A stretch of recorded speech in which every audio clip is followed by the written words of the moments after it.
All right, so we are back for a new month of Monsterhearts 2. Once again, we return. This one has a different subtitle. It's Do No Wrong. It probably has implications or something. We'll see. We'll figure it out. It's sort of backwards compatibility. We make our own sense out of things.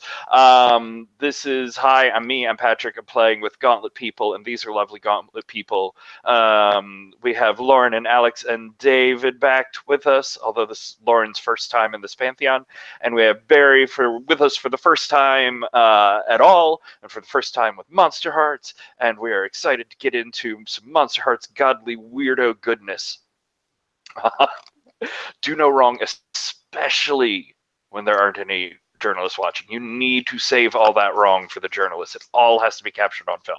Anyways, this is a new month, but the same Pantheon sort of new arc in the story. I'm not at all modeling things off of how the actual comic went. I'm doing my own original things, creativity and words like that. So I'm going to give a brief overview of what happened last month. It was crazy and multifaceted, and if I miss anything that you feel is vitally important, first blame me and like shame me on camera horribly, and then over-explain what I missed. And then we're going to hear from our two returning characters. We're going to make characters for new people. And special, tonight only, probably will never happen again because I am bad at this sort of shit. I'm going to remember to say on air and to your faces that we have safety tools here. I know, you may be unfamiliar with that concept since I never remember to talk about it. But we have a want, will, won't tab on the character keeper. If you want to put in some like, I want to think I'm not the neighbor skin, but it's definitely I am. So you can put some long-term sort of stable things on there. We have the X card in play. You can say it. You can put your arms up in an X. Those are the most sure ways to catch my attention. I get very like monofocus and tunnel vision, or I'm looking at the character tab. So the chat is sort of a 50-50 whether you'll get my attention. Using the X card tools on Roll for Your Party will not even register. I don't have that pulled up. It doesn't exist to me. Also, we have the script change tools. Because we are going for, like, we're trying to thread a needle with a certain feel for this game, and so there may be times when you want to like step back and do something slightly differently, or where you want to say like, yeah, I know this needs to exist for the story, but let's just skip to the aftermath. So the script change tools are pause, rewind, and fast forward. Again, you can call them out or like wave wildly at me until I stop babbling and come to you. Pause is for like, hey, let's just stop what's going on here. We don't need to undo it, but let's unpack it for a minute. Let's maybe take a moment and go at this a little more slowly and with more intention. It also gives you a moment to talk about the other tools. Rewind, where it's like, hey, I'm not entirely thrilled with how that came out. Let's step it back and maybe try this and this to get that more on course. And fast forward is the aforementioned, like, yeah, I realize this needs to exist for my character's story or for this story overall, but I don't want to delve into details, so let's just go to after it happened, and we're dealing with that now. Yes, safety tools. I said words. It's official. I can now comfortably forget it forever again.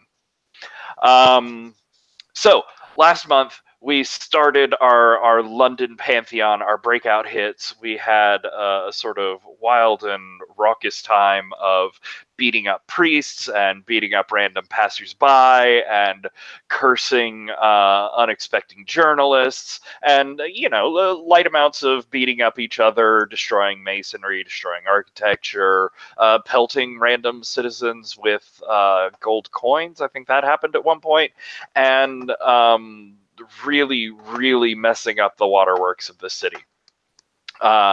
We have, wow, let me go look at our list just to make sure that I don't overlook anyone. But we have in our Pantheon, we have Janus, a two-part collective who are out there and just want to have fun. We have Lakshmi, the god of wealth and luck. We have Pluto, who's the real adult of things here, but, you know, continues to take vacation weeks off to just go fuck off in sadness underground somewhere, I assume. Who knows what Pluto does? We have Loki, who is out there just wanting to make things a little more exciting and get you drunk. We have Eris, who punches a lot, priests, other gods, concepts of nicety and decorum, really anything that's around for to be punched. Oh dear. Oh, the tabs have gone wrong. It's all spitting off the axis. Enma! So many Enma. Oh my god.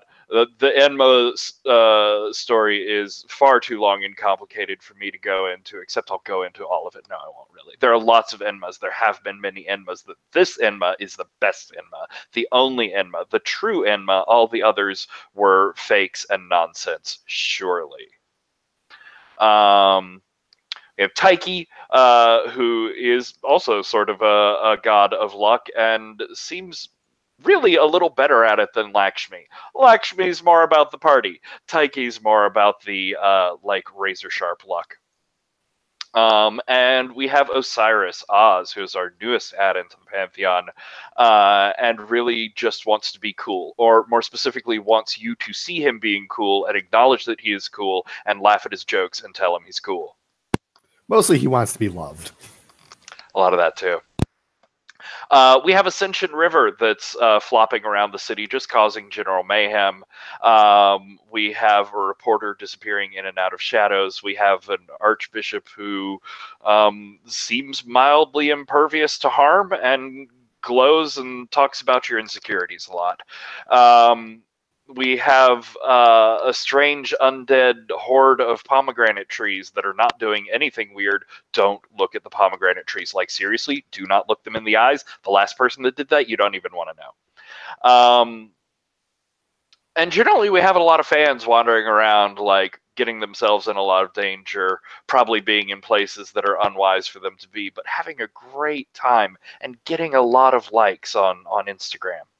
So, there's that. I have said many words for a while. Jesus, almost 20 minutes now. It's awful. I feel awful. One of you should talk. It's always Alex first, so it's not going to be Alex. It's going to be David. David, you have to talk first. Well, fuck. So I'm playing Osiris, Oz for short. He is a person with a god with pretty much no filter. Mostly because he really does not understand why he shouldn't bring the party gods to an 8-year-old's birthday party and sing a bunch of songs about dick jokes. Just never occurred to him that was problematic. I love the idea that he's still sort of confused why that was a bad idea. Yeah, I know. It's like, people seem to enjoy it, and then the parents just got really pissed at one point. Videos of it have gotten many likes online, so that must be positive, right? Right. He's had a pretty weird life so far, in that he was actually raised by a cult, and but you know, not like a cult saying, "Oh yes, you are the God reborn." No, he was like, just like his mom was a regular old cultist. You know, totally brainwashed and everything. So yeah, he mostly wants people to like him. Anybody to like him. Please like me. Beautiful, lovely, not needy at all. Very cool. Alex, why don't you tell us about the current incarnation of Enma? I think you mean the real Enma, but, you know, I'll let it slide just this once. So I'm playing Enma. Used to be a different Enma, but now it's not. Now it's way more anime, like 10 times better. Living in a broken clock tower with, like, freaking pomegranate trees everywhere. There's an old Enma that's speaking to me, telling me that I'm not good enough, but I mean, I'm the best Enma there is. How can I possibly get better? Yeah, and what did Z know? Z died, like, poof, gone, pixelated, game over. Yeah, I mean, geez. Who even dies in real life? So, like, ugh. You kind of have at least 3 reincarnation arcs before you're allowed to leave the series.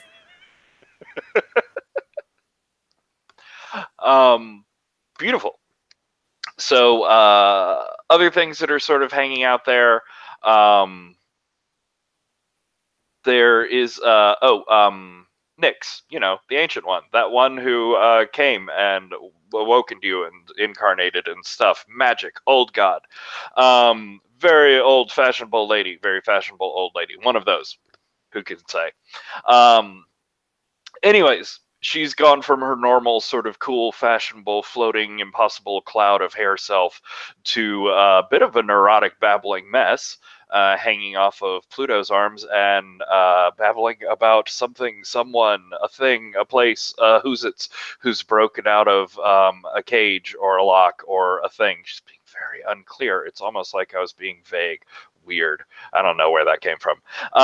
Anyways, there is something up, something that she's been keeping suppressed that is no longer suppressed or soon won't be, or who knows. Also weird things going up with some of the NPCs. I'm sure they're not connected. Anyways, let's come around to Barry. Why don't you give us like 2-minute elevator pitch of your character concept and where you're coming from. Sure. So the concept that I have is a like kind of an heiress to a like commercial empire who's been sent off to like Swiss finishing school and now has been awoken as the god Vesta and a bit of a phase. He's kind of been told what is proper and how to live her life and what her role is as a member of and now has been incarnated as a god that the worship was outlawed at some point, and really just had all of those same roles about family role and about keeping a household and proper behavior, and so that's kind of where I'm starting from, and think that I've got a lot of power and use to a very different end. Cool. So you are getting a little robot-y Barry. Okay. You might try turning down your bandwidth settings for your video. If that doesn't do anything, then we might have you try drop and rejoin just to see if that helps. Okay, I'll just do a drop and rejoin because I don't think I can change bandwidth here. So I will be right back on. One thing that actually does work for a lot of people is if you just turn off your video so that we're not getting video of you. Oftentimes that's enough bandwidth saved that it does the trick. Okay, I'm just going to try that and see if that works for the moment. Oh, actually, that's pretty nice. Is that an improvement at all? Yeah, it seems pretty good to me. Mm-hmm. Okay, I am going to bump down bandwidth usage here too and see if that helps at all. So, okay, I'll try camera again after the break, and we'll see what happens with that. Cool. Yeah. Not that we don't love seeing your face.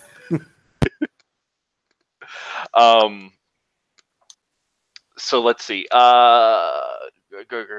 Questions. So I'm sort of curious about your link between Vesta and the Vampire Playbook. I love it and I'm totally into it, but I just want to understand. Okay, so the move that jumped out at me was the invited move. I think that there's a certain amount of conditioning that I have that no, you don't just go busting into people's places. You should be invited. And an invitation carries with it certain obligations and carries with it certain certain social debts. And so I thought that mapped really cleanly. The other move that I was looking at was the feeding. And that is what I'm thinking about with that is like I think that Catherine, my PC, has probably gotten an awful lot. Like the praise that she may have gotten is probably also loaded with criticism. And so, like the thing that I think my feeding might touch on is like whatever it is that lets you like give just like joyful praise and like uncritical praise. And I don't know what that means if you take it out of somebody, but I kind of want to find out. Nice. I like that. So you think that like that need for sort of raw, passionate, strong, true emotion is the like hunger for blood analog here? Yeah, like I think that there's like you could probably look at like the ghoul or something as kind of a similar thing, but like the invited move was just enough to draw me, and I was like, okay, I think this works. So so like I'm also fine with that. Like if it needs to be blood, I'm fine with that. No, I'm totally into interpreting. You know, there are things that are very specific to Monsterhearts, which I've found, you know, sort of get in the way of where this game wants to go. So we can go ahead and open that up to the more conceptual. Okay, I love that. Kind of the other thing that I was thinking with the feeding is that you know, Vesta is like the god of the hearth and fire, and like fire needs to be fed. And so, so that's kind of where I pulled that from. Cool. And we had talked a little bit about like with the feeding, what it means if you don't choose the "they definitely don't die" thing. Right. And like I definitely want to see where that goes in the moment. But my sort of initial idea is that like there's this spark inside people, this sort of creativity, this sort of passionate response that can be burned out of them, like their ability to tap into those deep emotions that really nourish you, I think can be burned out of people. And like I'm curious to see what people become after that, or what's left of them, or that sort of thing. Cool. Very cool. We'll come back for more details in a bit, but I want to hear some from Lauren. Okay, I totally didn't just make this an hour ago. Okay, so I decided to go with Aengus as a god who is the god of youth and love from Celtic lore. Totally not playing into type or anything. Like this is totally, you know, like getting myself out of my comfort zone. So please be kind. He is a mortal. And has the purpose, if I had to say, with like sex, earth, love, longing, and betrayal. Since I guess what was like speaking to me from Aengus was like that kind of, he had kind of like a Romeo-esque quality about him as far as I could read. So like a lot of falling in love with people, feeling betrayed, betraying other people, killing people when they betrayed his friends. It's like very committed, very loyal and passionate, and I guess like kind of broken like on the inside, or very like, you know, external validation, please love me, like I love other people kind of vibe going for him. Nice. And of course all of that like violence and betrayal stuff, that was just mythology. Like that's obviously none of that could happen now, right? That would be so uncivilized. So uncivilized. Okay, cool. Yeah. I guess his look is like kind of, I picture also in my brain like I guess Romeo, like a god of love and youth, being the aesthetic of that drama, like high school drama kid who does like Shakespeare and does a lot of hipster theater chic, like lots of feathers and leaves and natural like stuff about him, because he's all about like like bass pleasures, like, you know, being natural, and probably plays a lot of acoustic music and harps and acoustic guitar and like piano and very like cafe music. But yeah. What else about Aengus? I picked Patrick Wolf as the visual reference point, because Patrick's music I find is very raw and vulnerable and speaks a lot about his sexuality and like who he is, and also like his lost loves and his current loves. So all of his music is a very much that, yeah, like I'm gonna expose myself and all my love and desire and my bisexuality, and he's very like wears his heart on his sleeve. So that's the whole aesthetic I'm going for, I guess. Cool.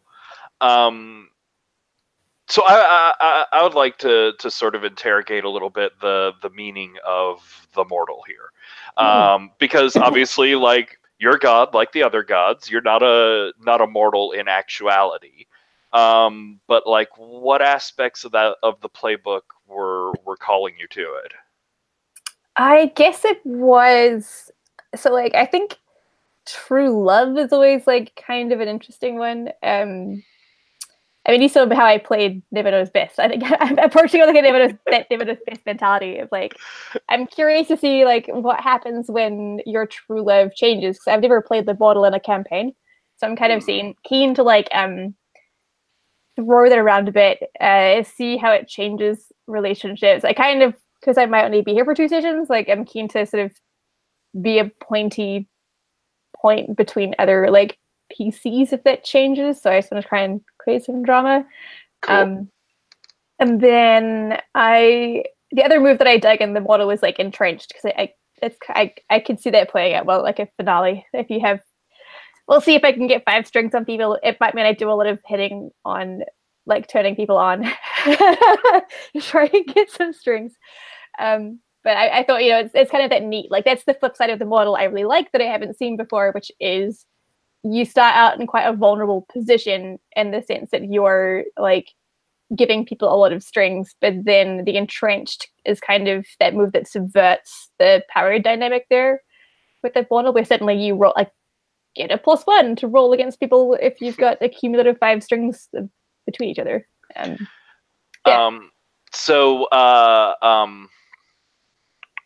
Does okay, I'm gonna make a sentence here. It's gonna happen. On the scale of like just a singer-songwriter like standing up on stage and performing to like the most over-the-top laser light show with impossible physics going on, does the mortalness translate into how he views himself or how spectacular he is? Because, you know, we were talking before about Baphomet from the comics. Totally the mortal playbook, but he goes over the top with the special effects. Where do you sit there? That's a really good question. I think he probably does his bit, like a couple of like big shows, like big explosive shows with like lights and birds and shit, and probably a lot of like, I don't know, leaves and water like getting fired out from places. I don't know. And wind, fog. Yeah, there's gonna be some dry ice machines going on in his shows. And but like on a one-on-one basis, does he like act up as a god with special effects, or does he play it sort of normal and mortal? Ooh. I like to think he has like the god shows, but then like it's sort of on a regular basis, it's like the cafe. I'm going to play some acoustic music because I am very into the people here, and this is about us sharing an experience and that kind of thing. And I think it's less like because I'm a model and more because like I am like I say like superiority complex of like indie like acoustic artists who like feel like I'm exposing my soul to you. Okay. So, like that's a shared unique experience we share. Neat. So you sort of like put on the bombastic godhood and take it off sort of like an outfit or something, like use it when you need it. Oh yeah, I can fucking bring it. Like, don't you worry. But that is my choice. And if I choose to expose myself to like all of London town, then I will do it, and it will be glorious and amazing, and you will all bow down to me don't worry about that. But you know, I just like to love people and engage people and pleasure people, like in an intimate space as well. Nice. So let's get back to Barry for a minute. Make noise so I know that you're there. I'm making a noise. Sorry. Cool. No, it's. I was just like, oh wait, I can't see him.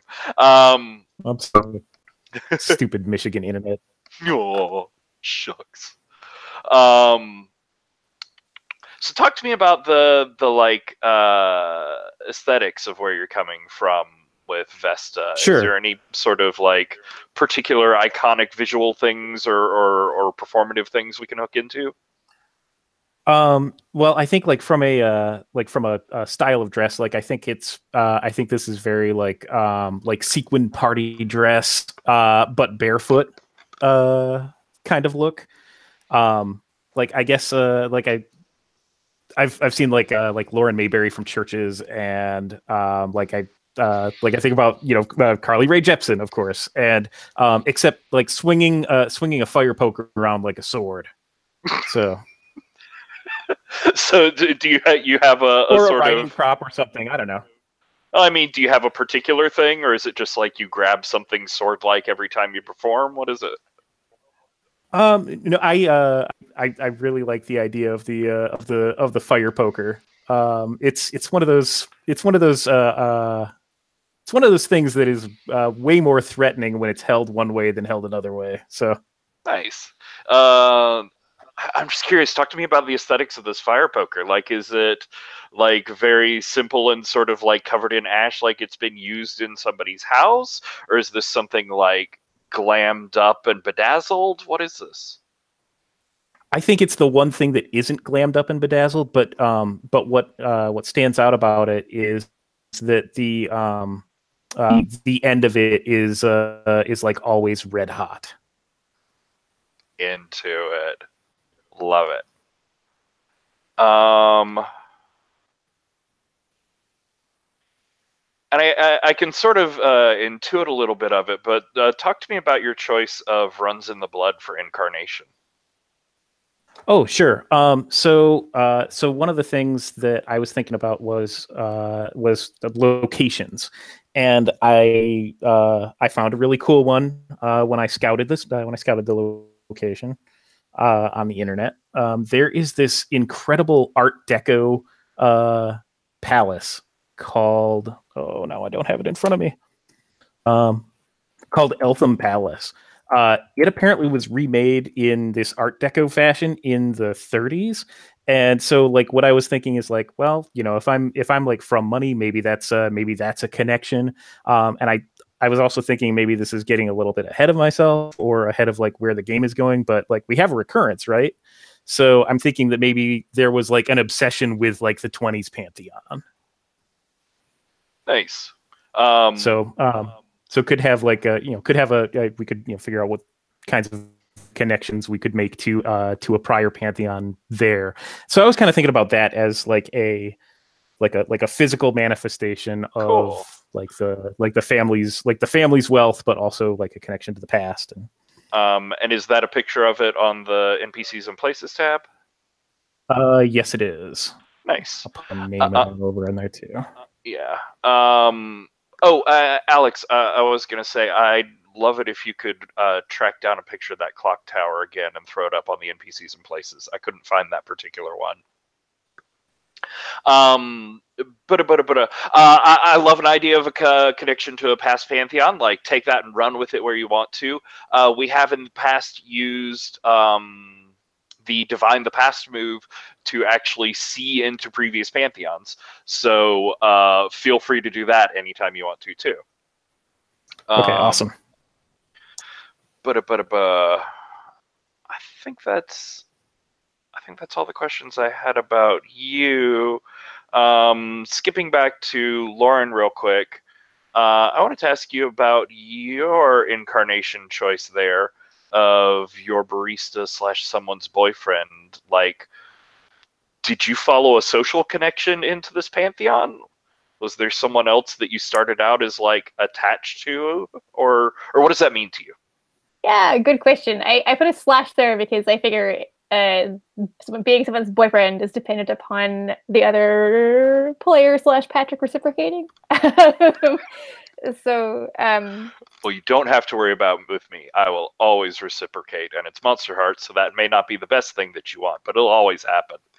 Yeah, no, I totally lent into Bahamut. Like the only reason he's in the Pantheon is because Morrigan's cool, right? Like, as much I love Bahamut, and all of his puns. So do you think maybe we'll figure out that connection in the backstory talk? Yeah, we can figure it out then. Yeah, for sure. Like, I think it's be kind of neat if, because I kind of figure, Aengus to be either way that kind of super fan who really idolize like Pantheon life, because it tends to have that very passionate like Dionysian indulgence about it, and you can do what you want, and there's no like strings attached, and there's that sort of, I think he probably like romanticized a lot of like what it is to sort of be alive and be present for those 2 years. And if he is no one's boyfriend, I'm totally fine with him being like that barista in the background at every concert in the comic book that we're writing, and he ends up like becoming a god, like that you should have known because it was foreshadowed since like volume 1. Like he was always there. Okay.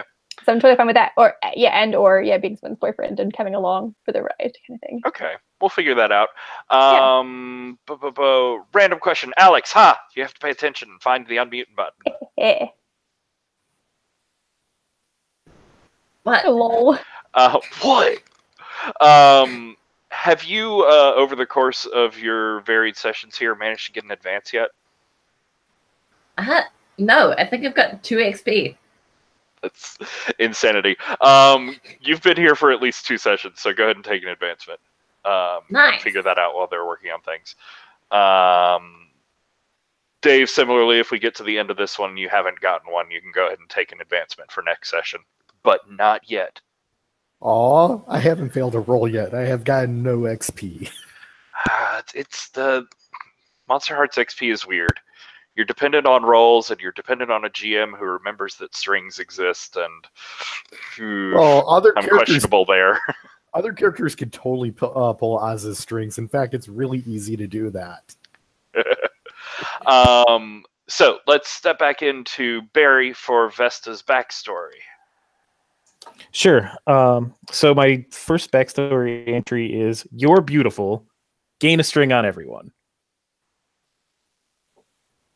Which is a pretty easy one. What I don't know about that is, like, would that apply like across the Pantheon, or like I that like as rotation occurs. I'd go ahead and make an individual mark for the other PCs, and then just put in a general mark that, like, anytime you interact with an NPC or a new character or whatever, you'll have 1 string to spend. Okay, cool. That'll go away if you ever spend it on the random NPCs. It's not like it refreshes or whatever. Yep, got it. But yeah, that's pretty universal.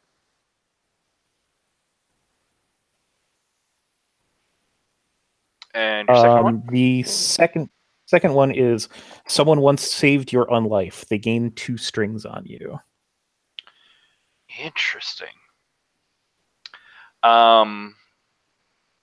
So yeah, let's talk about. Do you have an idea for what that analog to existing between the states of life and death, like vampires do, is? Was that a coherent question?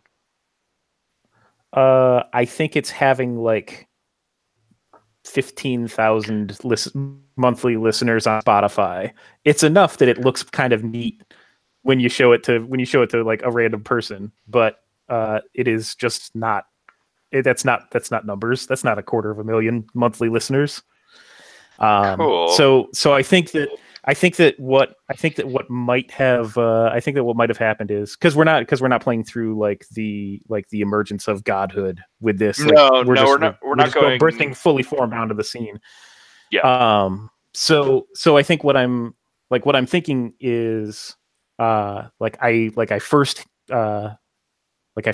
gained the godly spark or whatever, And oh, I have an idea about this. I think that my big coming out was probably on pay-per-view, because that's like the ultimate invitation. That's like the ultimate way to invite me into your home.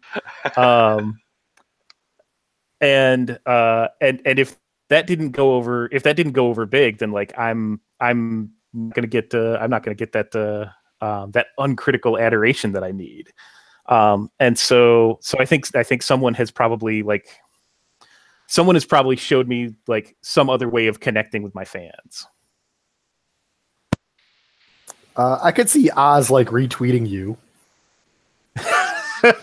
Like he's like, oh yeah, this person seems cool.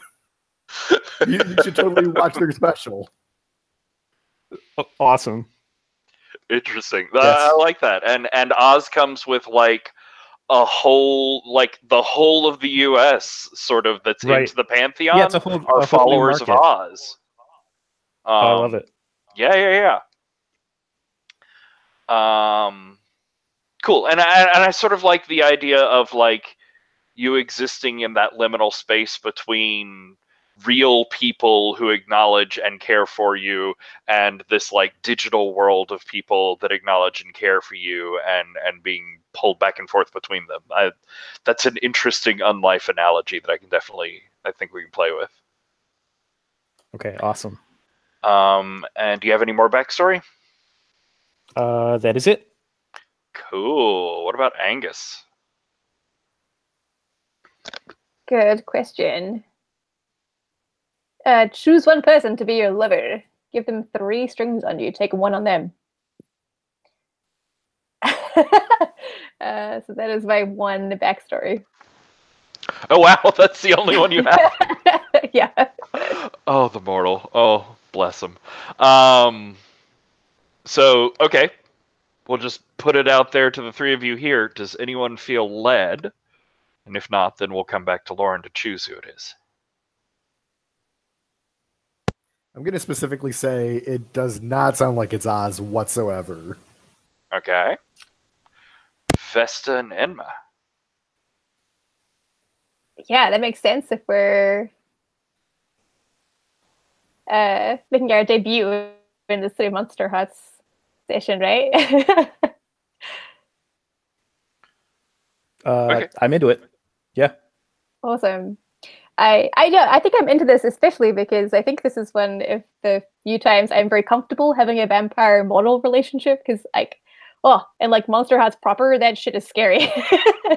The dynamics are very different here. It's Yeah. not as problematic as the ghoul mortal in the first edition. I don't know. That was not good. Yeah. So what's the string exchange there, Lauren? One more time. My lover gets 3 strings on me, and I take 1 on them. Nice. So yeah, that'll man. give Vesta 4 strings on you. So that that is a combined total of 5 or more strings. So that'll be fun. True. So yeah, Lauren, tell me something about this relationship. Yeah, no, I'm keen to hash this out with Vesta. I have so many questions for Vesta. Like, okay, so do you feel like we incarnated together, or was I like a super fan of yours and then I changed? What's comfortable for you in terms of power dynamics? Yeah, and also tied into there is well, like when did your relationship start? Did your relationship start when you were both mortal, or did it start unbalanced? I like the idea of it starting while we were both mortal, because like one of my thoughts of all of this was was like, I've got some rebellion to do, and if you are a barista / someone's boyfriend, then that is not necessarily coming I don't know if you would be welcome in the McKenna home. You don't have, if you're not coming from money, if you're not a You're not someone that they would arrange a marriage for me with. Aw, I love that so much. Okay. So Angus, I'll give this one to you. Like, you're obviously coming from very different worlds. What was the meet cute? How did y'all run across each other? Ooh. Good question. I think, as an aside, I love how this makes us a very matched pair because, like, you crave love, and I'm more than happy to give you all the love you want. Yes, that is a very super meta answer. Yeah, Like, what circles does Vesta run in? Like, would this be at the cafe? Like, or is this like at a concert? Or Oh, that would be a neat sort of like power dynamic inversion type thing if Angus was the one who was like the cool coffee house performer. oh yeah, Oh, I love it. Yes, that is so great. Oh, that's so good. I totally perform at the cafe that I work at. Like, give me, like, yeah, that's amazing. I love it. Okay, so back to Vesta there. You became a god first. Angus became a god second. Is that because you asked / threatened / begged for Angus to be a god, or was it just the workings of fate that, like, even before your divinity was revealed, you were meant to be connected? I don't know. All of the answers are good. So good. I mean, the fate thing can apply one way or the other, but it's more about Vesta's actions. Like, did you do something to get Angus incarnated, or not? I don't think I did. Okay. Because this is my moment. This is me getting to come out, and like, it's awesome that Angus is here with me now too. But I don't know that I had planned for that.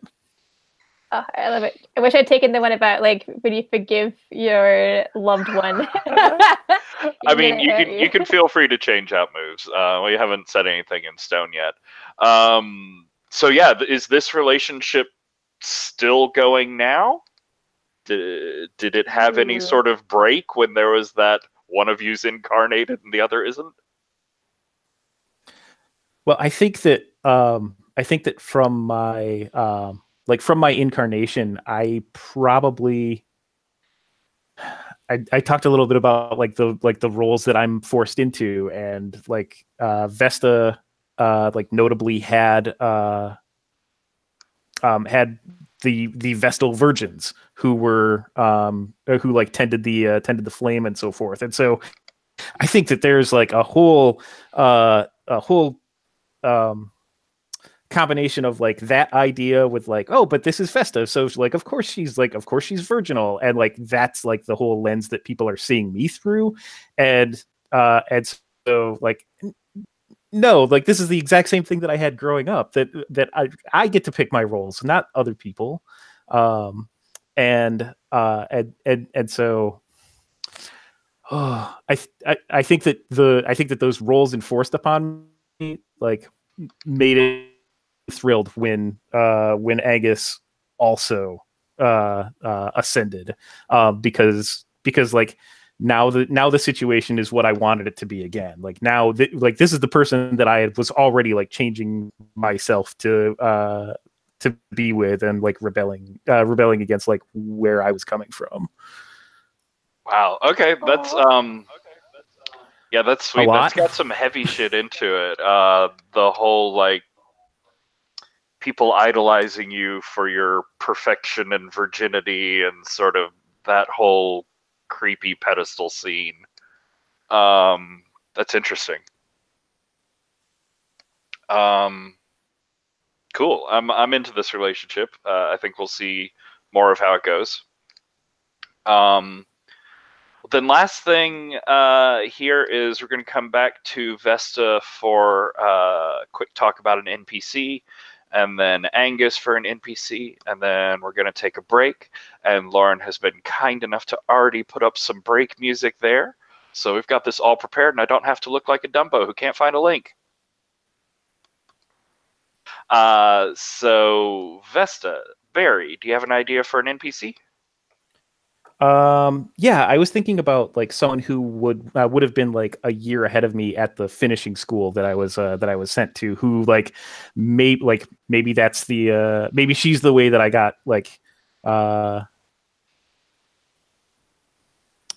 maybe she's the way that I started kind of like rebelling against things, like, oh, let's sneak out and go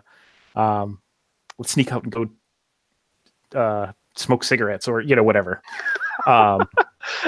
Susanna very low level. That's a delightful name. Thank you. But yeah, I think that like with her, like I've started to see like that opportunity to like get out of my prescribed role, and then like I got hit with that in a very different way once I ascended. Okay. So that was your relationship in school. Have you had any sort of relationship? Like, have you seen each other since you incarnated? I think that she's probably pissed about this. Makes sense. I mean, your family is very like nouveau riche trash, so it seems really weird that you would get this sort of honor on you, but gross. It should have been her. Yeah. Okay, cool. Love it. Awesome. Anything else that you want to say about her? I think that's probably enough to jump in, so. Cool. Lauren. Ooh, it's like it's an NPC hanger-on, right? Yeah, it can either be someone who is a hanger-on of the Pantheon in general, and you're just introducing us to them, or it's someone who is like connected to you personally. It's up to you. Oh, interesting. Because I was thinking, like, I mean, one person that comes to mind is like, oh, here's a question for Vesta. Like, when you ascended, did that mean we stopped hanging out? I think for a little while it did. Yeah, then I totally had like a rebound. Nice. But obviously, like, they couldn't replace you because you're glorious and amazing and powerful and like so bright. So what do you think their name was? I think their name is, whatever. Is, yeah. Soon to be a was, potentially. I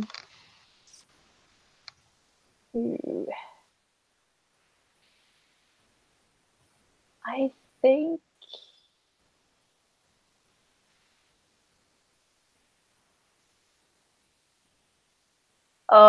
let's make it kind of messy. I think they were I think her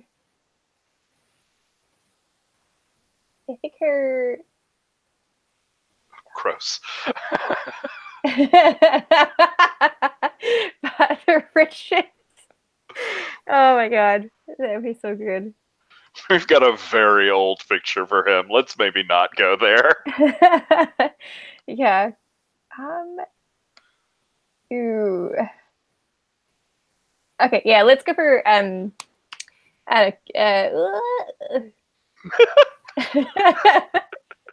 Names are my eternal bane. I'm so sorry. Okay. I would ask you about a name. I'm trying to figure out. I'm like, oh my god, like, there's so many genders and names that I don't know. Let's go for that one's possible. Oh, there is a reporter. Ooh. Yeah, two minds. It could be Dia. Like, I'm connected to Vesta, and then therefore in possession of potentially some good goss. Or I could see it being just like like my coworker, a fellow barista who I was playing some sad music like at the shop after I was like to prepare for a next gig that I wasn't feeling because Vesta wasn't going to be there. And then Aoife, there was that sort of very movie-esque moment where Aoife like came over by mopping the floor, right? And it's like, you don't need you don't need her to be great. Like, your music is good enough as it is. Like, y'all had been working together for a while, right? Yeah. You talked about the sort of ups and downs of your relationship with Catherine, with her. Yeah, totally. I think She'd always been like yeah. super sympathetic and stuff. Oh, always, yeah. Yeah. Okay. Cool. I love it. And even there, you have this like delightfully movie-esque meet cute sort of moment. Yes. Cool. Well, go ahead and throw up a quick description of her, and if either of you find a picture that's cool, feel free to put it up there. If you don't, I'll probably find a picture in the interim before next week, but I'm not going to worry about it right now. Awesome. As for Aoife, barista at Angus's coffee shop, who was there for him when he needed her. Nice. Oh god, I'm gonna have to bring in some I'm with her music, aren't I? Okay, cool. That's gonna happen. So I think that's good. I think we're gonna take a 10-minute break here. So we'll be back at like 41, 42 after. And if you look up in the chat a little bit, you'll find a link from Lauren for music. I'm gonna stop talking, go away, and think furiously.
Just wanted to check and see if I am still robot-y if I use my camera, or if anyone can hear me.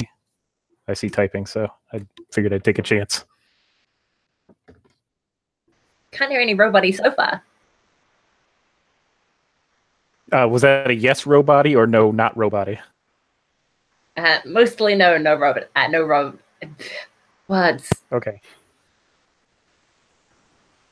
Well, I will see what happens. If it all goes pot, then I'll turn the camera off again. I got a Just little bit saying. of robot-y there. Okay. Well, then I am just going to turn it off and roll with it that way. Sorry, everybody.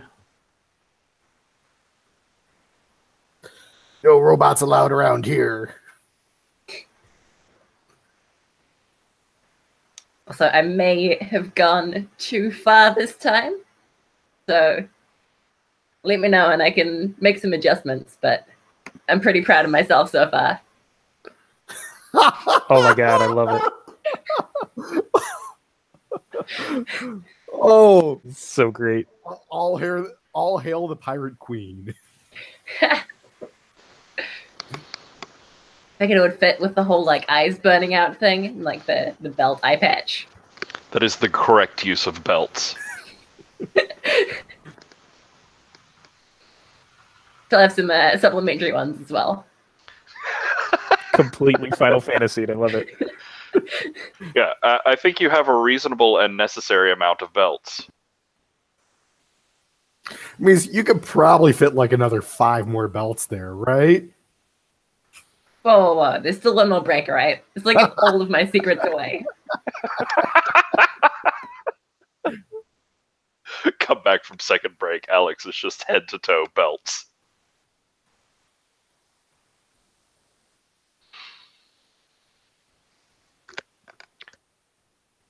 Why did I do that? Why do I forget why I'm... Yeah, whatever. We're back! I'm not weirdly muting myself at weird times. You're weirdly muting myself at weird times. Wait a minute. Okay. So, yeah, I think I'd like to see some oh, Lord words. I'd like to see some socialization with the new gods, some talky scenes, some blabbermouth things. I can't use big words. I don't deserve them.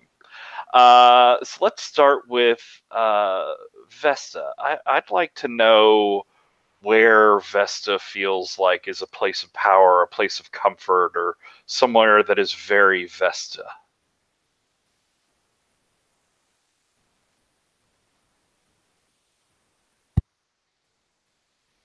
Barry? You may be muted. Uh-oh, or non-existent.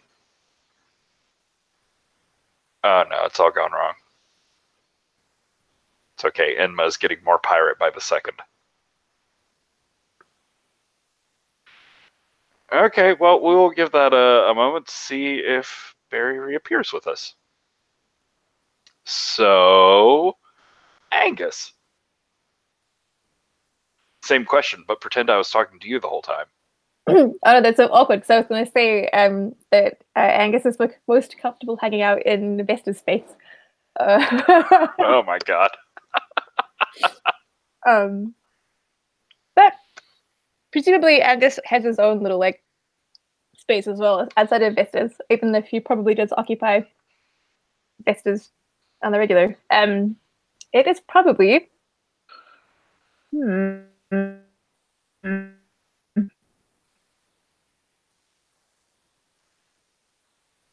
Oh god, it's spreading. They're dropping one by one. Oh, Okay. wait, Lord. And Barry. Okay, everybody seems to be back and moving. Okay, I've switched to my phone because that I don't need to use with my cable internet. I've been there. That was my life in Sydney. Ugh. I'm sorry. I too am sorry. Okay, Well, I'm curious. What are Oz's and Enma's personal spaces like? So Oz has a old school movie theater that has the marquee both on London street level, as well as an identical marquee in the underground.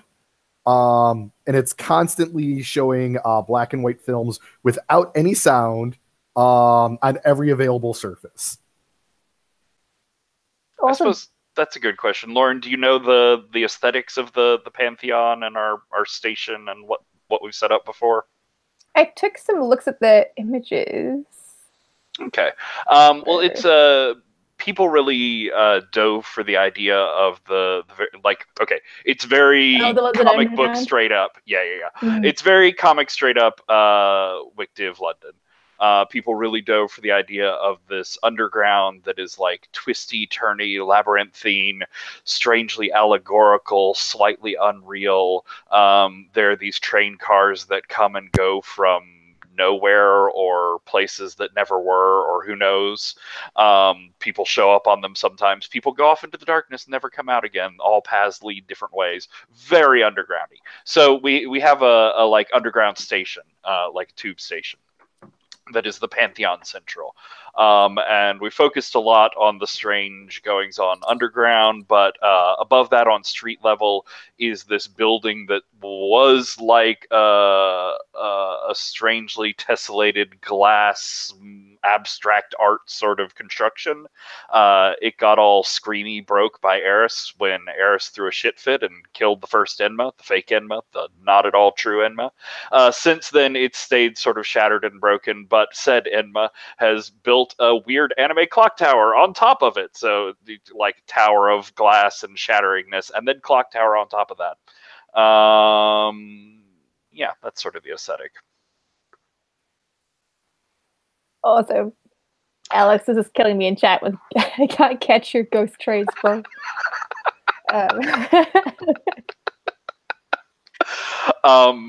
I mentioned Enma's clock tower, but Alex, do you want to give a minute talking about Enma's clock tower? Oh, sure. It didn't have any entrance on the ground floor. You just have to find your own way up. Swing outwards with like a whole bunch of dry ice to make sure the like visitors feel like they're welcome. And it got fucking trashed by Pluto, who like broke it in half with pomegranate trees, which I have been slowly but surely converting to cherry blossoms. Nice. Enma is the most anime. Awesome. So, Aengus, your personal space. Well, I hope Ryan doesn't mind me appropriating pomegranate trees, but I think that's quite delightful. Especially in an underground space. I kind of like the idea of like this little sunless forest grove of pomegranate trees, like in some like blocked off end of a part of the underground. So you have kind of like the brickwork and like the rats and shit, and it's like real dark. But then you have like trees that have grown around that space and probably create like a canopy over top of like whatever archway sort of holds up the bit of this part of the underground. So it's very organic, but then very dank and dirty. Nice. And you have like load-bearing pomegranate trees. That's always structurally sound. Yeah, totally. So the pomegranate forest was put out there by Ryan Pluto, sort of like exerting his control over the underground. It then got fucked with by Eris, who went around just like messing up bushes and stripping all the fruit. It then got further fucked with by Osiris, who did like weird undead necromancy on the pomegranates. And a lot of those choices involved it takes on a life of its own. So these things have gotten fucking weird. They're growing up everywhere. They're just like above ground, below ground. They're just popping up all over London. They don't put off red flowers or fruits anymore. They put off black ones, and there are some really rando things inside them when you open them up. It might be like normal pomegranate hips, except instead of seeds inside, they have little skulls. Or you might open one up and just ancient coinage starts spilling out. Some of them are gross and rotted and disgusting. It's really unpredictable. So I think that's I thought the trees have also been chibiized at this point. I mean, probably. So are you going with them as is in this weird sort of cute anime death state, or are you twisting them even further to your own aesthetic? Ooh. That is so good. I mean, I feel like that's part of the reason why Angus loves them so much is they're unique and beautiful, right? Like, and they're still so organic and strange. Like, he probably feels a kinship to the idea of like this fruit that looks so normal and mundane on the outside. Oh, Alex! You people are killing me. The internet is against this game. Oh no. Cool. I like that. I like the idea that like Pluto is pissed off because they're not the pomegranates he planted, and Eris is pissed off because they're still here, and Oz is sort of pissed off because he couldn't quite make them all melt away to nothingness. But you just love and accept them for like the weirdness that they are. Yeah, like even the rotten ones, like they've got an acquired taste to them. They come pre-fermented, so that's convenient. Exactly, you get a nice little high off of them, I suppose. And of course, like I love the image of Angus like kicked back in a hammock or something, right? Like strung up between these trees, just gorging himself on random weird pomegranates. Nice. This is, I was gonna like ask who besides Vesta would be in a scene there with you, but there's not a lot of choice at the moment. So let's skip back over to Vesta to get a description, and maybe Alex will show back up. Maybe this will run smoothly at some point tonight. I believe in you, Patrick. It'll be fine. Oh, are you there, Barry? I am. Oh, exciting. Okay. So why don't you tell us about a place of power or comfort or very Vestaness that's either inside or outside of the Pantheon? So I think outside of the Pantheon, that's kind of what I was thinking with the location that I was describing earlier. But we can go back to that another time, because inside the Pantheon, so I mean we're literally like piled up on top of a subway station. I dropped out and then came back in just as you were starting to describe the... I gotcha.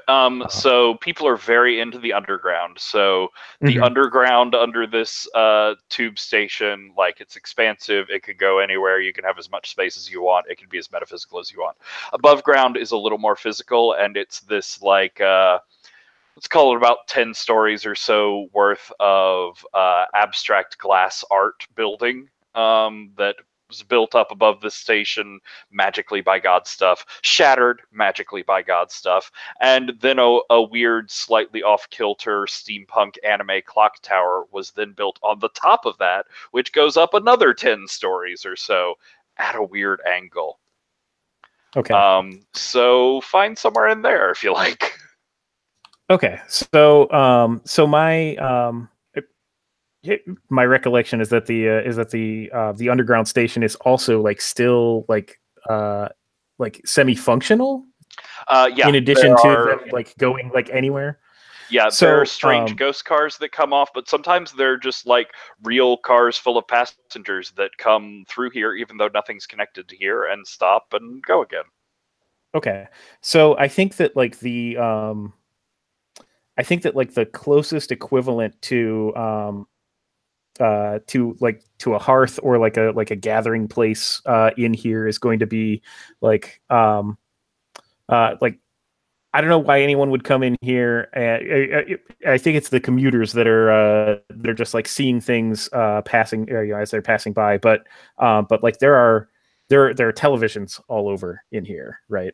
Okay. And that is the modern hearth. That is what people will gather around. And so when people want to be close to the Pantheon, they come here, and the Pantheon presumably also like goes out into the world and does terrible things and miracles and wonderful things and whatnot. And when when you can't be live on the scene, this is the best place to gather for that. And that is like, I think that's where I am, where I'm most comfortable, not only because that's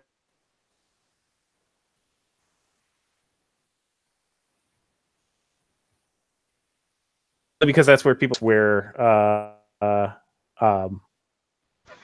So you cut out for about 5-6 seconds in the middle there. Oh dear.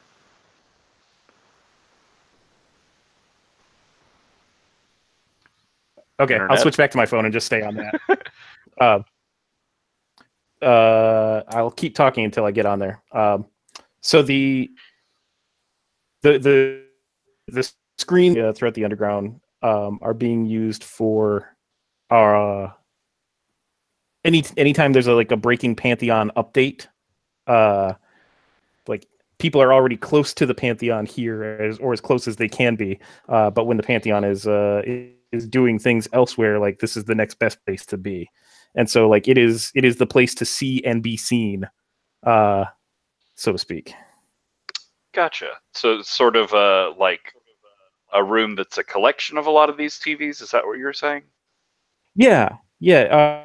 Well, I'm thinking that it's like I'm thinking part of the underground. I'm sorry. Say that one more time. I think that it's actually part of the underground. Okay. So like the same way that you see sets up in airports and so forth, like when people are waiting for their trains. So do you think it's a particular place of them, or is it just like in front of any of these screens is sort of where you might be found? I think basically anywhere on the platforms. Cool. Neat. That's interesting. I like the idea of like people warming themselves by the glow of the TV. That's sort of like that's the reflected light in their eyes. That's interesting. But skipping back to Aengus in your strange, structurally important garden in the underground. Choose one out of Osiris or Enma. Who do you think is there with you right now?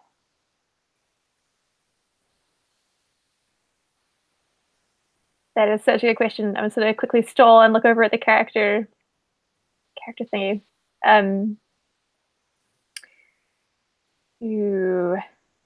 One of them's a living Vocaloid. The other one's Zombie Boy. There are no normal choices here. Let's see. I feel like Enma and Aengus are so like literally the opposite. Into it. So Enma, this is the newest member of the Pantheon. They have like the least cred out of anyone here. Why are you here? Is this your idea, or did like the newbie call you here for some reason? I mean, I'm down for either, but anyone fucking with Plato's turf is like just A-okay in my books. So I might have come down here to like see the handiwork. Nice. I love that. So yeah, Aengus, you become aware of like someone in your garden. There's Enma wandering through, like, I don't know, at least a little bit like she doesn't look pissed. I have a story for this later. He doesn't look like pissed or anything. He sort of looks like he's just like appreciating, like sort of taking it in and like nodding at some of the finer points of fuckery.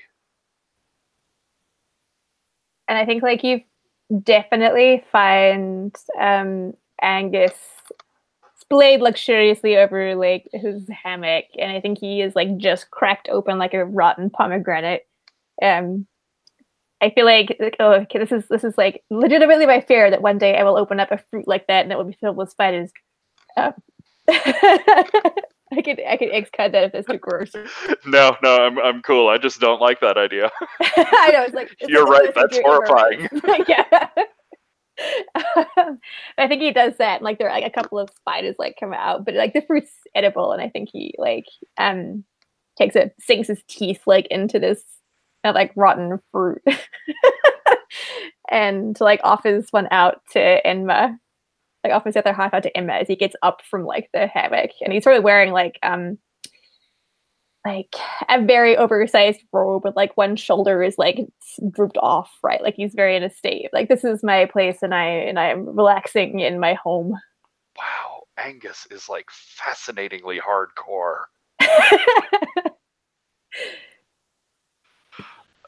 So yeah, Enma, this fruit's being held out to you.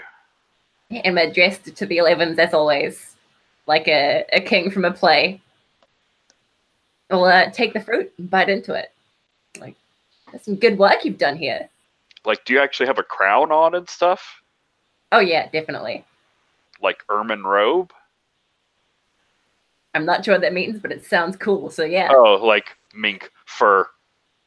Oh, yes. 100%. I apologize, I didn't bring out the entire spread for the royalty such as yourself, but I hope this shall suffice. Although I cannot claim to have had a particular hand in what birthed this fruit, only that I now bear the literal fruit of it and tasting its divinity. Oh, no, it's not the fruit. It's the place. I mean, have you seen the guy who's usually around here? He's going to hate it. The one moving in on his turf? Beautiful. Oh, I did not realize I was making such a political statement. I feel like Pluto and I really crossed paths. We've not been... Well, you've had a lot more luck than I have. Enma, do you bite into that pomegranate? Oh yeah, totally. Are you gazing into the abyss? That's exactly what I was going to ask. Gaze into the abyss of the pomegranate. And the spiders. Is there something that you're curious about? Enma's curious about? Would like to ask a question?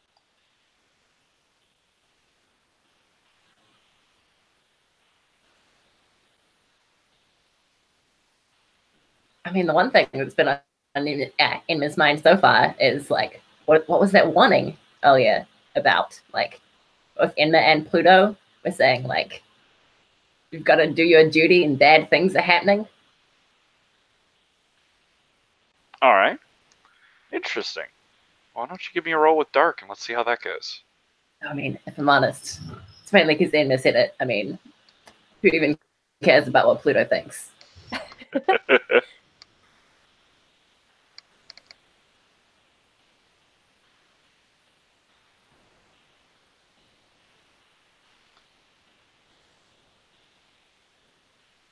That is a 7. Nice. So, let's see. Gaze into the abyss. Blah, blah, blah, blah. My sub-9, the abyss shows you confusing and alarming visions, but you get your answer nonetheless.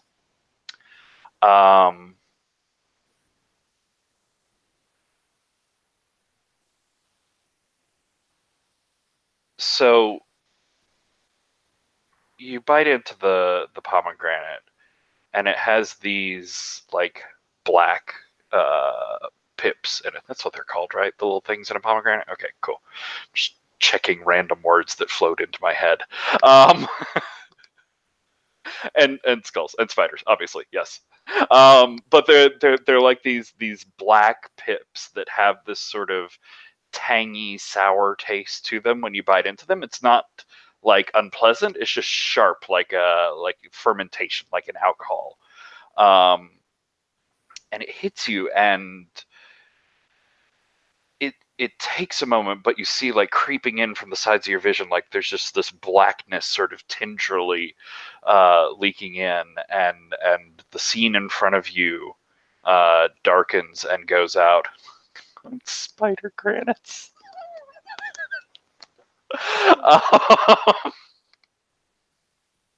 Sorry. Back on board. Okay, things are getting dark. It's spoopy. You're scared. It's horrible. No, it doesn't feel how you feel. Anyways. You you're looking into these dire warnings, Enma and Pluto, about things coming.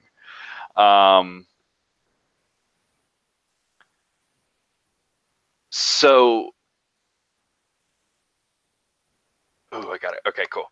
So the light comes back to you, and it's this like blue sort of computer screen, monitor screen light, except you're on the wrong side of it. It's like you're on the inside of the screen, looking out, and you see and hear this video playing.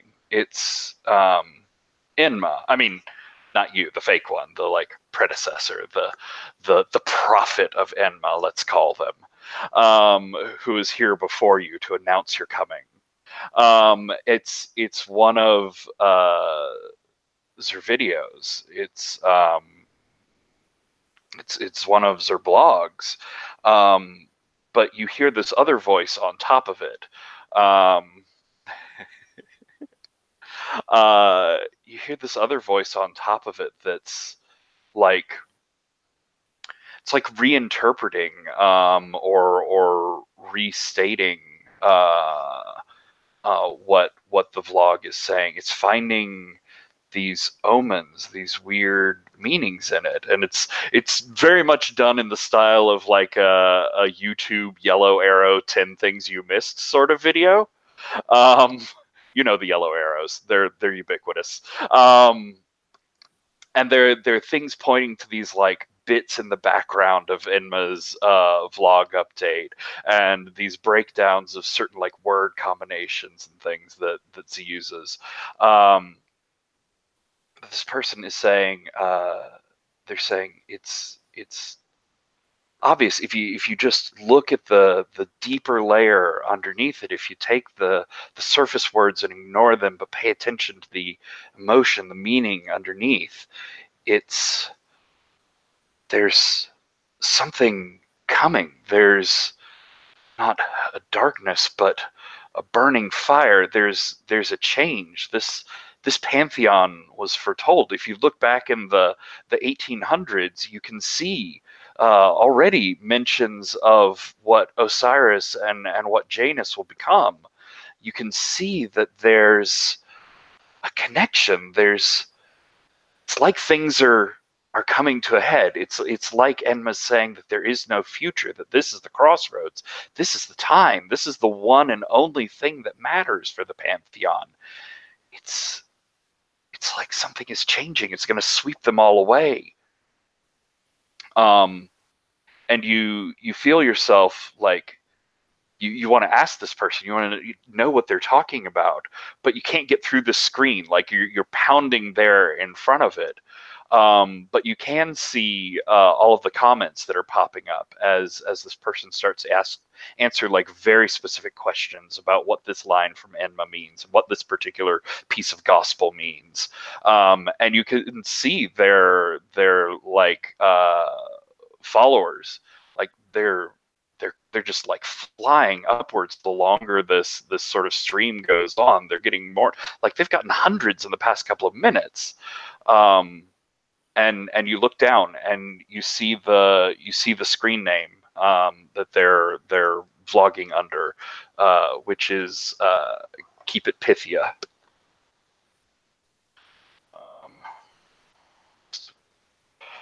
Be incredibly pedantic here. There you go.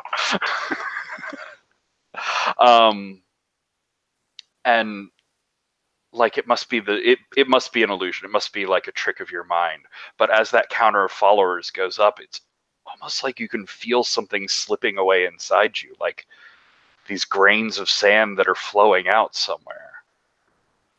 And then you come back to yourself as you hear that pomegranate like on the ground and sort of smash and glorp out because it was real slimy. And are you okay? I'm fine. It's just whatever you've put in these pomegranates is pretty strong. Oh. Again, I only delight in the fruit born. I did not have anything to do with it, but thank you. Can I also gaze into the abyss? I want to eat a murder pomegranate. Yeah, go for it. You think you've shared some? I think like seeing Enma like eat this pomegranate and have an experience, right? Like I also want to bask and embrace in the experience. Like I am a god. I should have godly visions. Totally.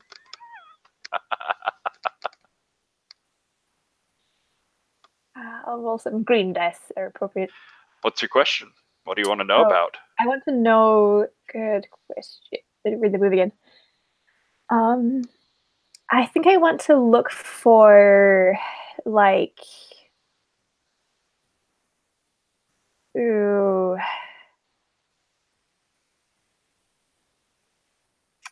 This may be too vague, but like where I fit as myself between Enma, Pluto, and Oz, right? Like outside of this dual identity I share with Vesta, for we are matched pairs, but I have a voice here too. I have a message. So sort of like, what could my position in this pantheon be? Is that yeah. like it? Okay. Yeah. And I'm curious, there's, fruit still on the bushes around you. There's the smashed fruit on the ground, or there's the like black, thick, sort of sweet looking juice that's dripping from Enma's fingers. How are you eating this pomegranate? I thought I still envisioned having a half, but I totally, oh man. No, I'm not going to eat my half because I should only eat the half that is likewise being consumed by a god. So I think like Aengus bends to one knee, right, almost sort of like in reverence of Enma, and scoops up like the pomegranate that is at Enma's feet, and like scoops a mouthful like into past their lips, so it's still like sort of dirty and fermented and spidery. So upsetting, and I'm into it. I don't know where I go with this hot mess of a character. All right, well, why don't you roll with dark and let's see what the fuck happens here. I totally did. I rolled and then I asked the question. But I got a 4.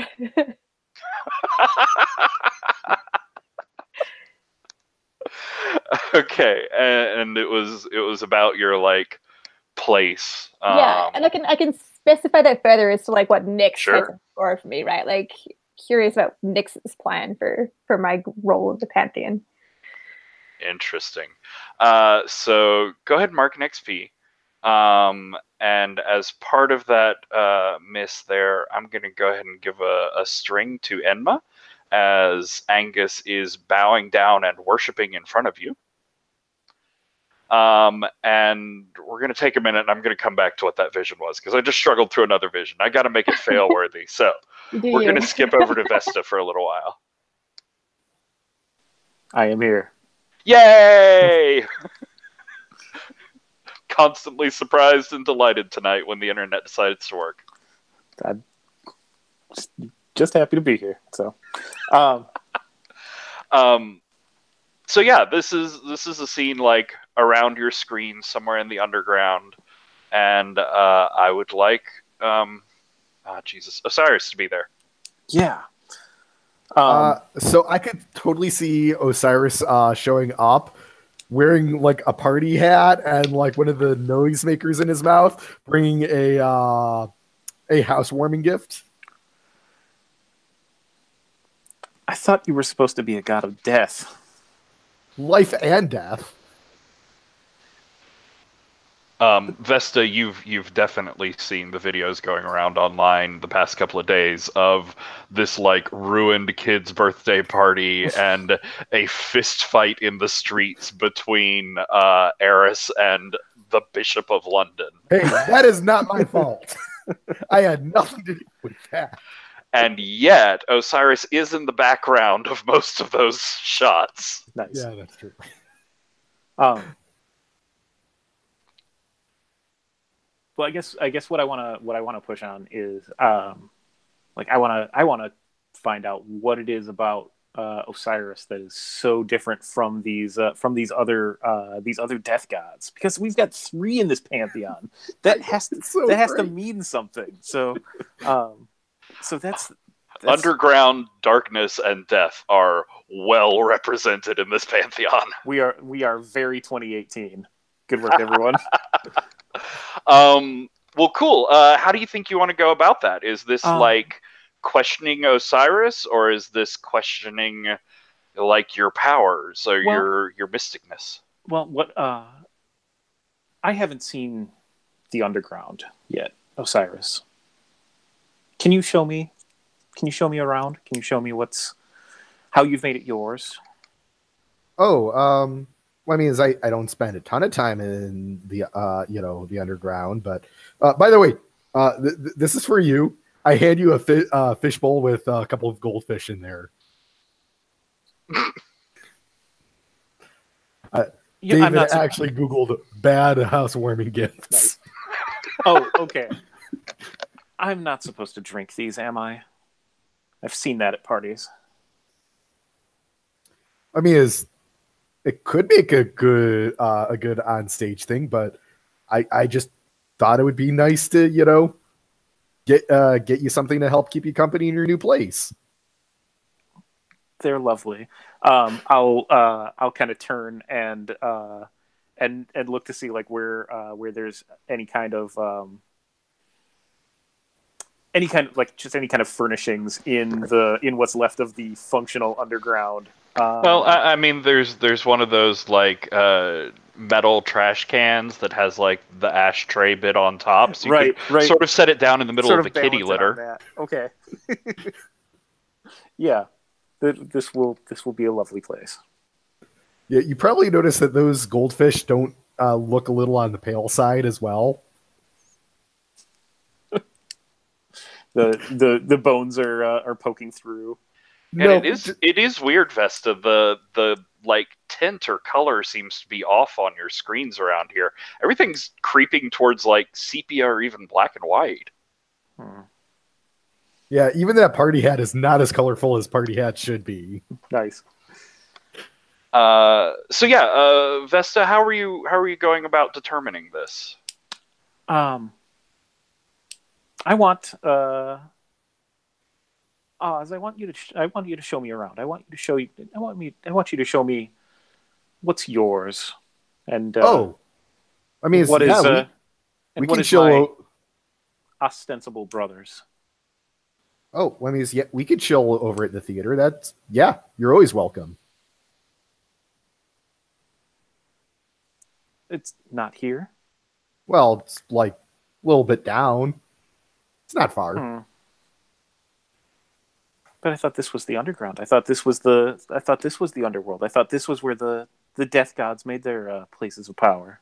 Well, there's a lot of underground. I mean, London's a big fucking city.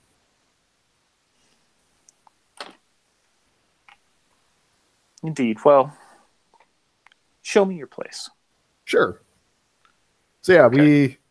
we walk a bit, and there's this in the underground, this big movie theater marquee.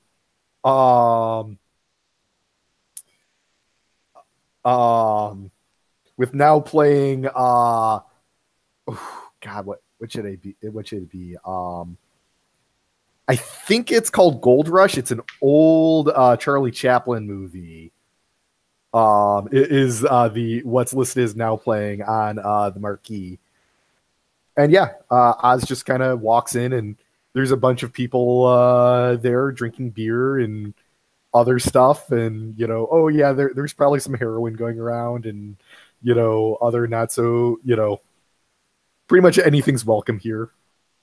So you're really taking an active role in leading these people to to you. I mean, they're just welcome. Everyone's welcome here. Do you think that's like a shut someone down, as you're like implying that all he's doing is just speeding these people towards death? Yes, I am good with that. Yeah. Okay. Why don't you give me a roll with cold? Okay. That is a 7. Okay, so when you shut someone down, roll with cold. On a 7 to 9, choose one from below on the shut someone down list on the moves tab. But you come across poorly, and Osiris is going to give you a condition in return. Ooh, they Osiris, lose a string on you. Okay. Okay. Yes, I did have a string because everyone likes me. Actually, I had a lot of strings on you. Yeah. I think it like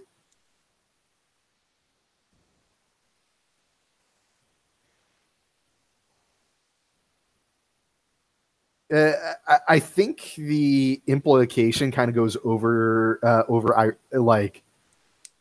over Osiris's head a little bit, and he's like completely like innocent about it, and you're kind of like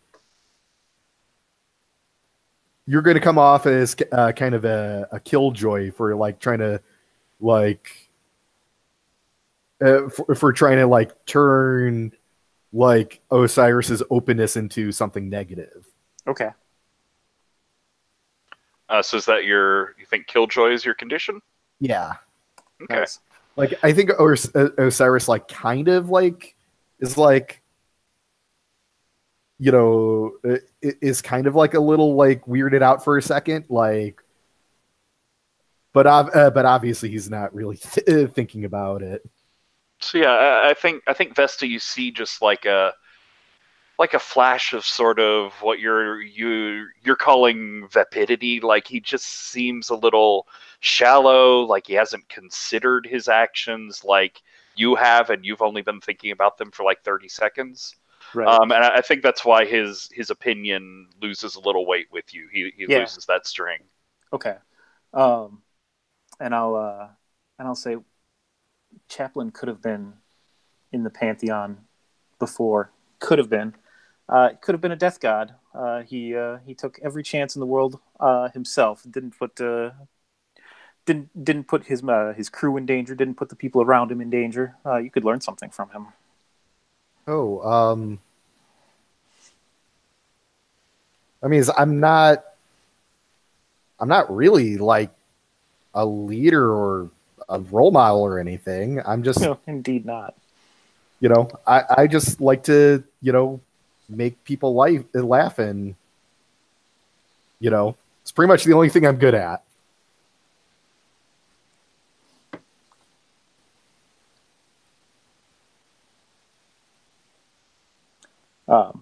Having seen what Oz's idea of being a death god is, I'm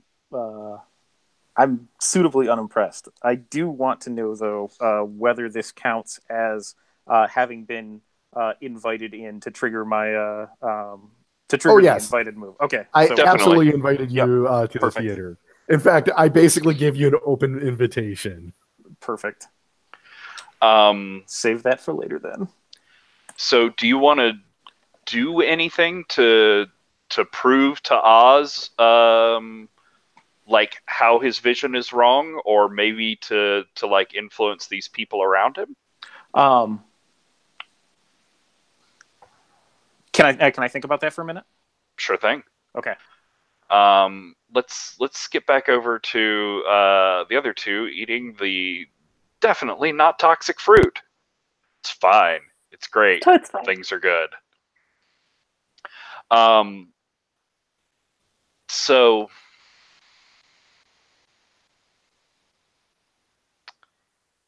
I think you straight up. Sorry, you here is. I can do this. It's fine, Aengus. It's such a weird normal name. No, it's Aengus. just names in general. I think you just like straight up fall over, like eyes roll back into your head. You collapse. You're twitching a little bit. There's like weird black foam coming out of your mouth. It's worrying and unpleasant. I think you're going to go ahead and take a harm as well, as you see this vision. you see Nyx. She's not the sort of perfect everything and floating cloud of hair that you're used to. Her clothes are torn, dirty. You can see scrapes and blood seeping into them.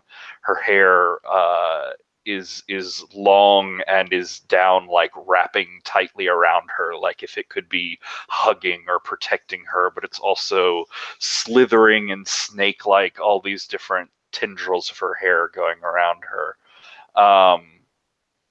And you see her standing in front of a bonfire. It's under the open night sky. The moon, it's like a new moon above her. You can just see the outline of where the moon should be, but it's completely dark. And she is chanting in a language you don't understand. She is reaching down into a bowl at her feet, dipping her fingers into it. They come out red and bloody as she begins painting symbols on her forehead, on her arms. She slips out of the tatters of the like outfit that she's wearing, and she begins painting them all over her body. And as she does the bonfire, it reaches higher and higher, and you get this zoom in, you get this vision down through the flames and into the fire, and you see this perfect circle of 13 skulls that are, there's no wood. They're the kindling for this fire, this huge bonfire just off of these skulls. And you turn, like your vision turns back to her, and the chanting has stopped, but she's floating in midair, lifted and surrounded by tendrils coming off of this bonfire, as her hair flies out from her, leaving her body exposed, and you can see the sigils drying and burning and flaking off her skin, as like color and sort of plumpness and youth and vigor return to her. Her hair turns completely black with like sparkles of starlight in it, and things just cut out as you feel this burning all over your body, as you feel the searing pain, which is sort of how you come back to yourself, thrashing and foaming on the ground. Oh yeah, like I'm crying out in pain, right? Like as this is happening, and I think like when I have a chance to come to, like I'm just heaving and panting in my like lovely robes. They're probably more disheveled and like dirty and now covered in rotten pomegranate, and like I wipe my mouth, and instead of like pomegranate, it's like a mix of pomegranate and blood, right? My mouth tastes like that metallic tang of blood, but it tastes like someone else's blood, and it tastes like rotten fruit, and it tastes like spiders. Like the worst taste ever. And I think if it's okay with Zer, I go back to like sort of a reverent position, but it's more on my knees begging as I take like Zer's hands. And I'm like, we are not gods, we are but lambs to the slaughter. I have seen terrible things about Nyx. I've seen 13 skulls tossed worthless in a fireplace, burnt in her reverence.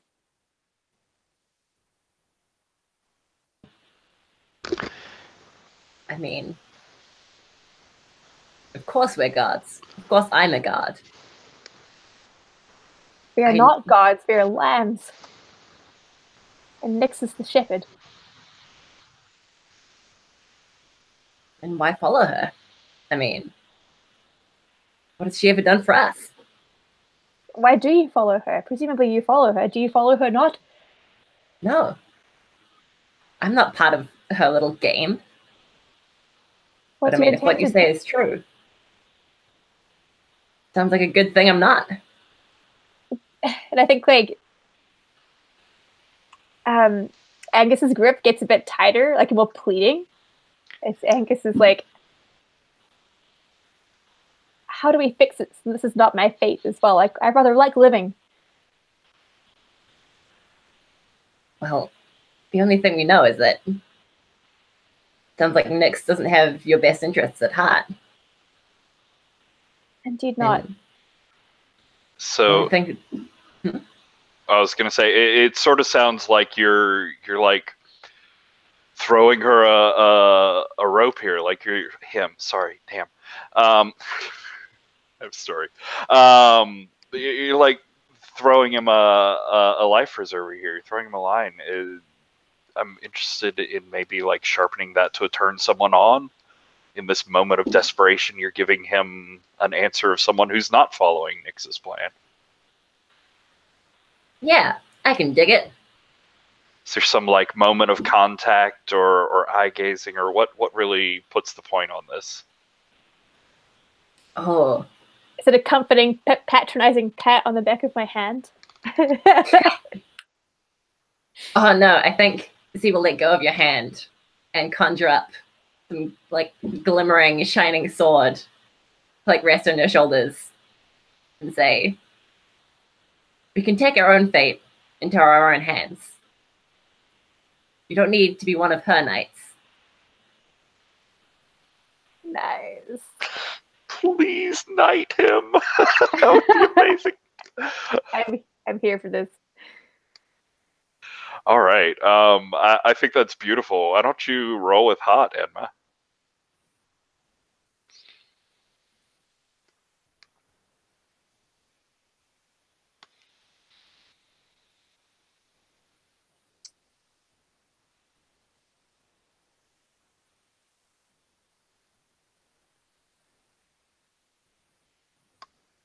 That's an 11. Whew. Okay. So tabs on tabs on tabs. When you turn someone on, roll with hot on a 10 plus, gain a string on them, and they have to choose a reaction from below. Sorry to do too many things at once. There's like so much exciting shit happening right now. I understand. I think oh, that's good. So I think a reaction from below. I like the idea of giving myself to you, but in like the sense of a knighthood, right? Like I give my loyalty to you. Oh, totally. I'm Starting a revolution.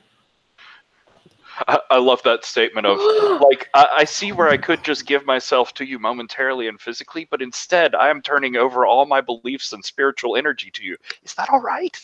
Can this count as like triggering the sex move? Let me take a look. Oh, your sex move isn't here. Oh, mine is I think you get to exchange mutual questions and you have to answer honestly. Plus, the other person becomes their darkest self. Into it. So into it. If you're okay with it, Alex, this is a yeah, I mean, Oh yeah, totally. The questions aren't on there, but it does say the next time you take your eyes off of them, they become their darkest self. Oh. That's changed from the last time I played it. I don't have that tab open. I'm pulling it up now. Yeah, I think they slightly changed the changed wording it. of it because of problematic things of darkest selves happening in bed. Ah, that makes me happier actually. Well, I'm totally fine with that being a prolonged thing. It usually means the next scene. Yeah. Yeah, the next scene that y'all don't have together, I think, will count as taking your eyes off them. Sounds good. If you're okay with it, Alex. So I think this Oh, would be neat fiction because, like, holy shit, your sex move is so good. Wait, what is my one?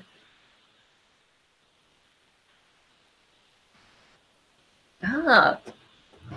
When you've said to someone to write down whether they're a beauty or a beast and you guess what they wrote, you're correct, mark experience. If you're wrong, they gain 2 strengths on you. I'm into it too. So obviously this is like this is a gesture from Enma. This is a reaching out from Enma. But what does it look like? How do we know that Aengus has taken this like completely to heart, and this is sort of changing his internal view of himself? Ooh, yeah, good question. So like I guess we have like that celestial sword like coming down on Angus's shoulders. Like one bare, one still like clad in a robe, right? And I think, ooh, I wish I understood better like Celtic Gaelic, but I like the idea of him kind of like bowing his head, fingers digging into the sticky, dirty, oily floor like beneath him as he bows down to accept this blessing and murmurs like a Celtic Celtic Celtic swearing of loyalty in ancient Irish Gaelic. That's amazing. So yeah, I guess Lauren, go ahead and write down your answer to Enma's question in the chat, and when we're after Enma guesses, you can hit enter. Oh, I'm written. Alrighty. Right, Enma, what do you think? What do you think you wrote? I mean, I'm in my amazing robes with a shining crown and a glimmering sword. Obviously, I am beautiful. God damn it.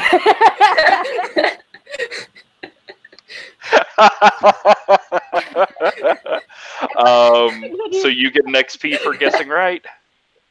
Nice. I wanted the strings and you said badly. I know you too well, so I'm like, God damn it, I should have known. Should have tried to outmitigate you.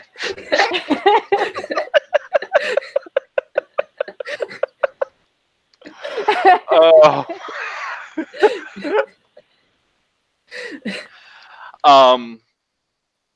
So cool. I think those sound interesting. Let's skip back real quick to, because we left on a question with Vesta there. Yeah, I think what I want to do is I want to show Osiris that these people, they don't adore you; they're using you. And I think I want to give a performance. And the performance that Beautiful. I want to give will be to to show to them the people that they are ignoring by being here. There are people who care about them that don't just want them to die. And so I want them to be able to see those people and abandon this that this supposed death god has brought to them. Nice. So I think we've definitely got your message. What's our sort of visuals for this performance? What is it? What is the aesthetic? Well, I need to know what the because the color palette seemed like it shifted some when Osiris was coming around in the underground, and I need to know what's going on with that in here. So Osiris has a sort of field or effect around him that the colors and intensity tends to leach out of things. And since this place is his place, if you look on the NPCs and Places tab, there's a black and white picture of it, and it looks very much like that. Like it is monochromatic in here. The people have lost all of their color, basically. Okay. So I think that the way that that the performance is going to manifest is, is there a projector? Is there a screen in this space? There are projections. Okay, perfect. Okay. So I think what the projection or what the performance will entail is like me getting in front of one of those screens, and the bulbs that are bringing or that are putting stuff up on the screen, they turn bright orange, which when the light hits my sequin dress, just like throws light all over the room, and people can remember that they're people. Oh my god, you're like a disco ball firebomb. This is amazing. Haas, cheers. Yeah, they make these in color now. All right, that sounds great. Why don't you go ahead and roll with dark? Okay, this is going to be a disaster. Hopefully. Well, I can't see what's underneath it. Oh yeah, that's a 2. Oh no. So your performance is stunning and visually amazing and may actually catch fire, but I'm not sure. I think we're going to go ahead and take a break here while I consider the outcome of this performance. Barry, do you have a particular song you want to throw for that? Oh, if not, no, I have one. I don't have anything. I don't have I anything ready might to go. have one. I haven't listened specifically recently, but this is one that I was vetting and I think works well in conjunction with the performance just given. Cool. All right. Let's go ahead and take 6 minutes here. Come back at 47. We'll watch this and see you then.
I'm going to take my chances and see if I can use my phone's camera.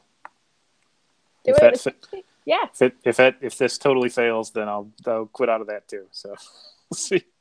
You're doing good so far. Okay.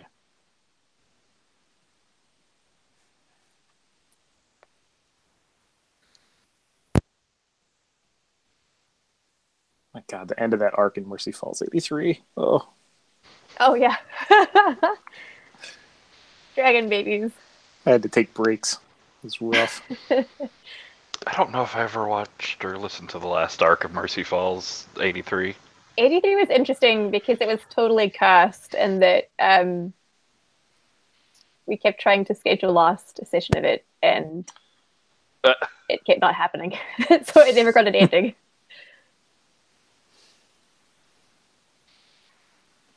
Your belts. The beltinating. I love it. So The good. belts are so cool that they get sunglasses. Hey, Patrick, Reached peak belt. There is nothing. This is perfection. hey, Patrick, are you sure we can't play for like 2 or 3 more hours so we get a couple more breaks so Alex becomes completely built? I am severely tempted by the idea, but unfortunately, I have a weird schedule tomorrow and have to open. So, Oh, no looking problem. at like 4 hours of sleep, that should be enough. Oh, I'm lied to that life. Oh. You're an angel for staying up to sleep and playing Wicked. This is more important than all other things. Although, I think I know what Alex is going to wear to our brother's wedding in a few weeks. Look, all I can Just say is belts. when we talk about Alex becoming pure belts, I just keep thinking about this.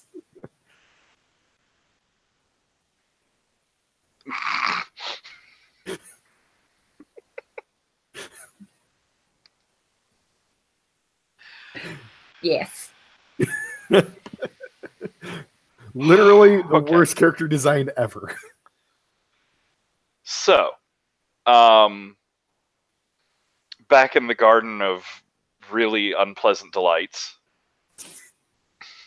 the two of you are there. It's sort of this like touching, special moment between you. There's some real, tangible connection built up between you here. Something like electric sparks, and Enma like looking down at Aengus. I mean, this may be like the most worshipful you've seen anyone look directly at you. I mean, are you my true love now?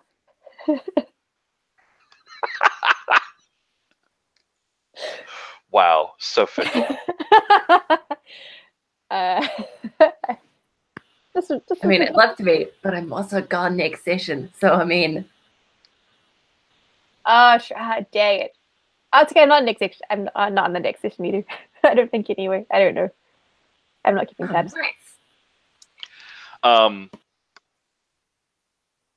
Anyway, so you're there. This moment is special. It's sort of golden, like it's sort of shining, like it's like really oddly golden, like literally in a weird way. Like there's a light coming from over there.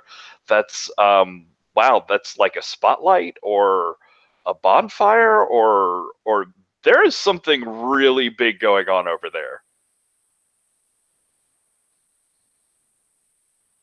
What do you do?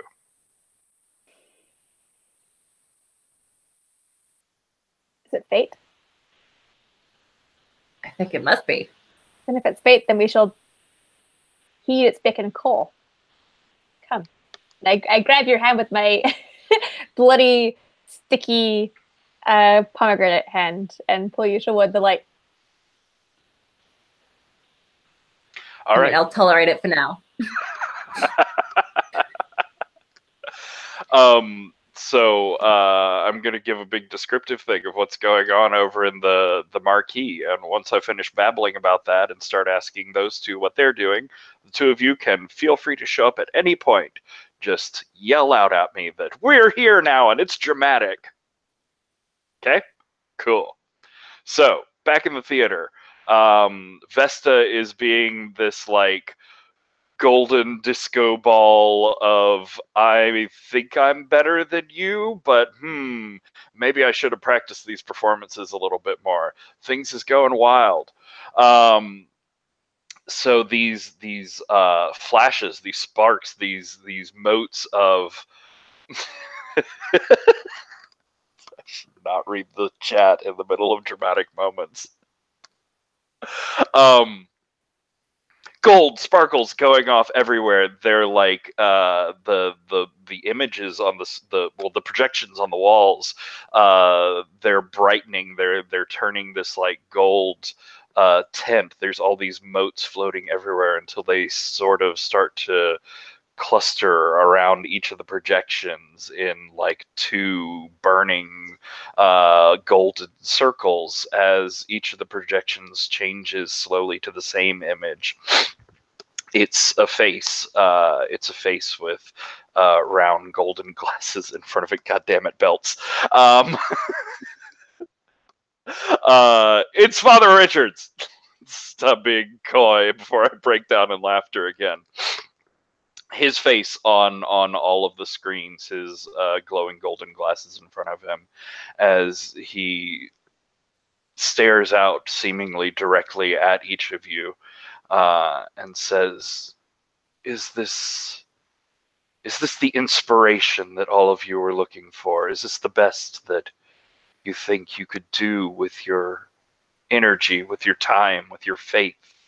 These slovenly half-gods that spend all of their time fighting and fucking and destroying everything around them. This is the salvation you seek? This is the future that you see for yourselves? Wasting away, bleeding out your color, bleeding out anything interesting about you, night after night in this dank sewer, in this dungeon?" There's like this whole time the light has been growing and growing until there's this blinding flash, and when it fades, the screens are all empty, and Father Richards is standing there in front of the people as they're starting to ignore the two of you, as they're coming up to him, as he's offering them solace, something else, something more important that they seem to want. So I'm going to come to, I can do this, Osiris. I think Vesta is sort of dealing with the fallout of, hey, that didn't work right. What do you do here? Honestly, Osiris is probably following the crowd in and getting completely into what Father Richards is saying. I mean, what he's saying is appealing. It's sort of what you half wanted to believe, but haven't really been able to take all this serious enough to believe that there's a purpose, that there's a fate, a pull of destiny on your life. It's also Osiris was raised in a cult and is accustomed to following cult leader personalities. He is not accustomed to being one. And I think like as his words are sort of getting into your head, as they become this like buzzing drone in your mind, and you feel yourself like drawn towards this gold glinting off of his glasses there, I'm interested to know what you're afraid might happen here. I'd like to see you keep your cool. Oh God.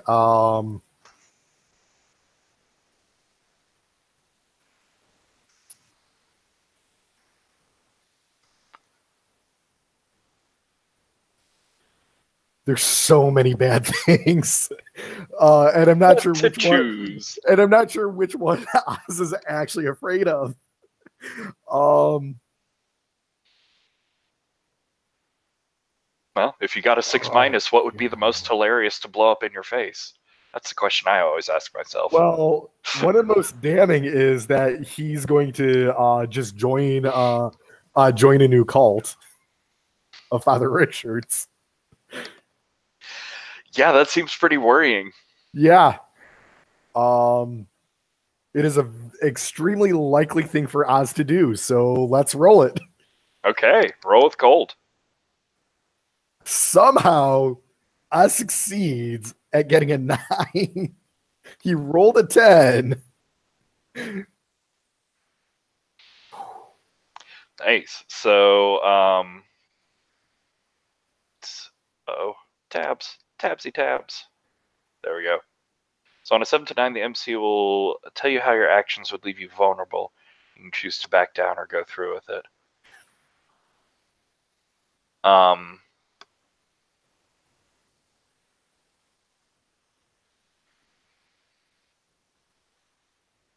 So I have an idea of what I could do. Yeah. What do you think? I am going to try to shut him down, saying, "You are not my god. I have been. I know my god. You are not her. I'm totally going true believer in my for my previous cult."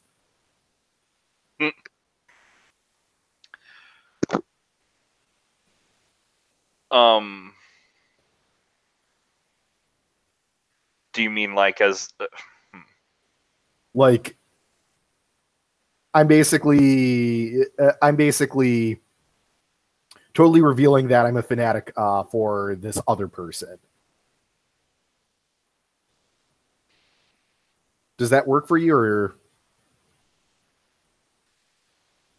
who are you thinking you're revealing to? the whole crowd, including Vesta? I gotcha. If that feels kind of weak sauce. No, I'm just processing.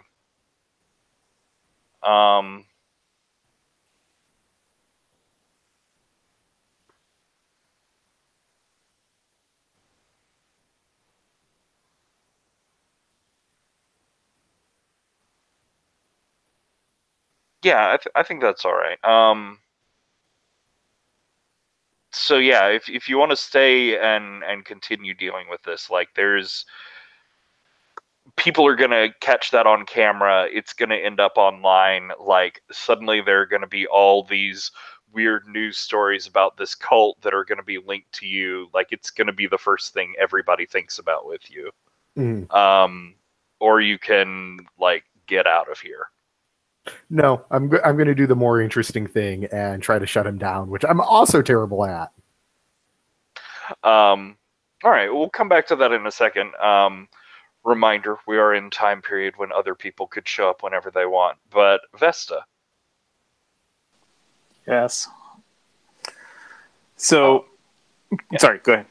No, I was just going to ask, you're sort of coming back to yourself and seeing what's going on around you. What do you do? So what I'm seeing and what I'm hearing is that Osiris does not believe in himself as a god and is not interested in using the god spark. But I know someone who is, and that's me. And this is going to be gross, but that's okay because I'm a vampire. But what I want to do is as he's confronting Father Richards, I want to feed on him. On Osiris? Yes. Amazing.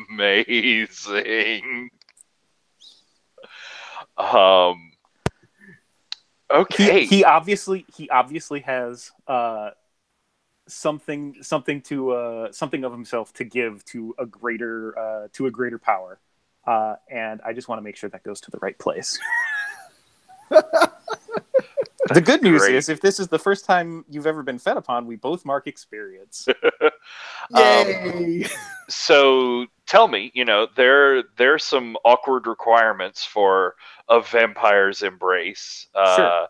They've got to get like close. You've got to not just get physically close, but lean down and sort of nuzzle into their neck.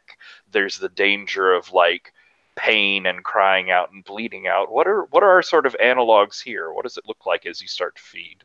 I think that oh, it's so good. I think that that physically speaking, I think the same thing is happening. And I don't. Are you? What's your gesturing like as you're as you're talking to Father Richards? Oh God, I'm like yelling at him. Okay. Like, Okay. like, So I am enraged. okay. So I think that what I'm doing is trying to like nuzzle up behind you and kind of like match what you're doing, like almost like a puppeteer. So that I can feel exactly what it is that you're feeling and take it. I love the idea of like kinesthetic empathy. That's interesting. Well, it differs based on the emotion, right? Yeah. Cool. There's a role for that, isn't there? I don't think that there is. Maybe there is. It says you feed on hot blood. Oh no, it's just a do and choice. So yeah, both of you mark experience, and then Vesta, you got to choose too. Well, I don't have any harm, which is too bad. You really should have burned me so that I could take that and the one forward and leave the definitely don't die on the table. But I don't have any harm, so that would just be rude. So I'll take one forward, and they definitely don't die. So he doesn't die, but I'm interested, Vesta. Like, what do you think he feels in this? There's this sense of like this could go somewhere too far. What does Osiris feel in this? I don't know, Osiris. What do you feel about your god? Yeah, so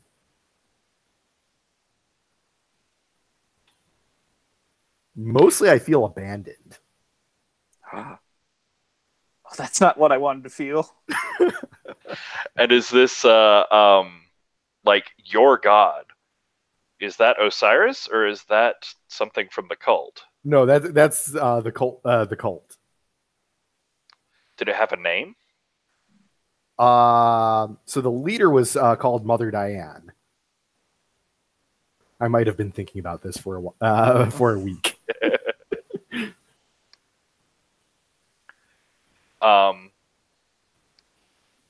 Cool. So, do we have any other like special effects or visuals? What does it look like as Vesta is taking in this energy?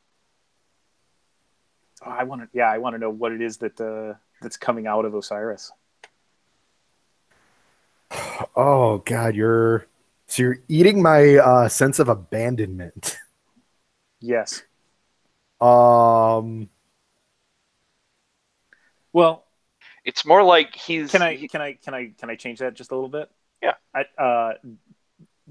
You feel abandoned, but the reason that it hurts is that you know that there is love for you. Oh, that's so true.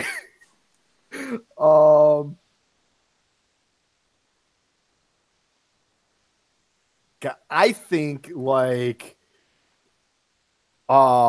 it's a light like passing from Osiris to Vesta, but in the light is projections of Oz's childhood, and it is both innocent and creepy as fuck. He grew up on a compound, like full on cult compound, Awesome. like in the desert. Is now a good time for a dramatic entry? Yes. Yes. Do it. Beard. I think so. Oh, should I also roll to shut Father Richards down? Since that was what was going on during the feeding. Yeah, I think this sort of overwhelmed your ability to really drive that one home here for the moment. Okay. Oh shoot! I'm sorry. That wasn't my intention. No, that's fine. Yeah, whatever. It's Okay. fine. Well, 10%. So yeah, they're in this embrace, this closeness. Like they seem to sort of be making out in front of this glowing sermon and congregation that's going on here. What's the entrance from y'all look like? I think it's just... Yes, I was stepping out of this. I went to see... I went to see Endless Dark Self. So Enma by herself probably ran on ahead or something. Couldn't take the pomegranate hands any longer. With like grandiose, just kicks open the door with one foot. You can see this like backlit silhouette cast down on these people from like the side entrances to the cinema, and like with a crown and a scepter and a massive cloak, looks down upon you two. Says, "What are you doing to my follower?" And why don't you read off your darkest self? I know we've seen it before, but this is a new group, and it is delightfully written. It is such a good darkest self. I love it so much. They want drama? Well, baby, you are Shakespeare. Master of the four-letter words and tossing drinks. The Real Housewives have nothing on you. Reality TV is your life, and you are the star. Crush anyone who stands against you and voice your opinions with a megaphone. No one has it worse than you, and you want a full house at your pity party. Escape your darkest self when you see a tragedy that doesn't involve your drama, or when you willingly listen to someone else's problems. So, who is it that you're pointing to? Who is your worshiper here? Oh, Osiris. I'm your yeah, I'm totally your worshiper.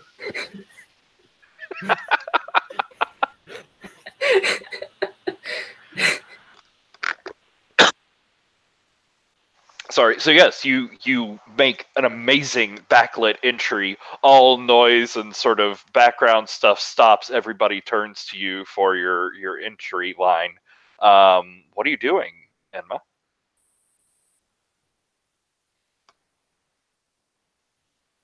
I mean, I'm just waiting for a response.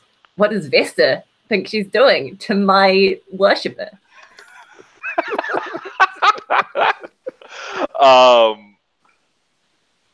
Yeah, if Vesta, how do you respond here? Oh, a jealous god! How original! And I'll just kind of, I'll kind of push Osiris, and I don't know if he's gonna, if he's got anything left in him, or if he'll fall to the ground, or, but I'll just kind of discard him, and I want to see what Enma does about that. How would you like Enma to respond? Like, how would Vesta ideally like this to go? How would I like this to go? Well, I do have strings, right? Yep. So I definitely that's sort of where I'm leading. Yeah. Okay. So I think what I want, how I want Enma to react, is to make a big scene about her worshiper. And whatever scene she needs to make, whatever upset she needs to throw, like, I guess she can do that here, and I'll just I'll wander off. That's her business. So yeah, Alex, you are being tempted with an XP and Vesta spending this string on you. To throw like a temper tantrum. I'm getting here, like an embarrassing one sort of thing. I mean, there's no such thing as an embarrassing temper tantrum. But do I have to not involve you for that? Because that is definitely a deal breaker. My intent was to just let you throw a fit and have me wash my hands of the situation. But if that's a deal breaker, I'll keep the string. That's fine. Oh yeah, totally. Because I'm gonna have a fit at you. Awesome. Do it. I think Enma storms down the stairs, throws the scepter to one side, and will pick up like Osiris's head. Like, how could you? You call yourself a god, and this is how you treat people? Yes, I call myself a god. He doesn't. This is how I treat people. Wow. No he wonder. Doesn't want it. No wonder nobody likes you. And can I? Aren't Can you I the one spin that a wants string to? Oh, do it. Ooh, what do you want to spend a string for? on Lauren to enter the scene, showing fealty to me? Oh yeah, I will totally take that. Mechanically, did you want to represent that in like true love, or is it just like I look like I swim fealty to you? And that's Totally up to you. Whatever you want, however big you want to take this. Yeah, Lauren. First of all, are you going to take that XP? I will totally take that experience point. Yeah. 100%. So yeah, you come in and it is blatantly obvious before you even say a word that you are like Enma's creature here. How do we know? Ooh, that's a good point. Is there any sort of like has on the way down, did Enma give me something to show that we were kind of bound in loyalty? Oh, the spider gonna Are you wearing like computer animated Vocaloid clothes? You could be carrying like a pixelated sword. I was suggesting your entrance included anime bubbles. Got some suggestions. What do you think, Lauren? Yes. I think the theme here is that whatever Enma gives you is the most anime. Oh yeah, it's definitely anime bubble entrance, right? Like that.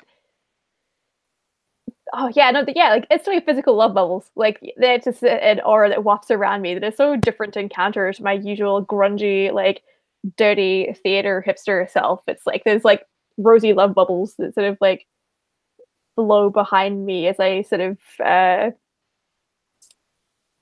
swan after Enma. Alex, what would you say are Enma's colors? I mean, I've got bright blue theme there, but pink is totally like the love color. And I love the idea of like the pink bubbles contrasting against like the black and white cinema. It's like rolling in down the stairs. So anime. That's amazing.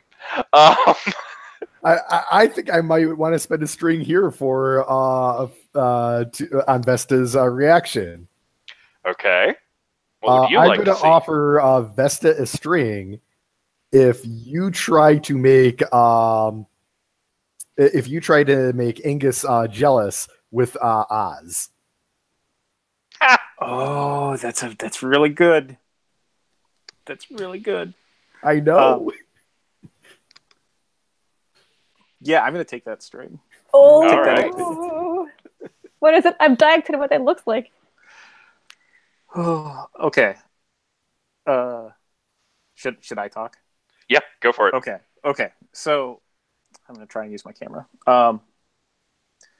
Okay. So as Enma has come in with Aengus hot on her heels, and very clearly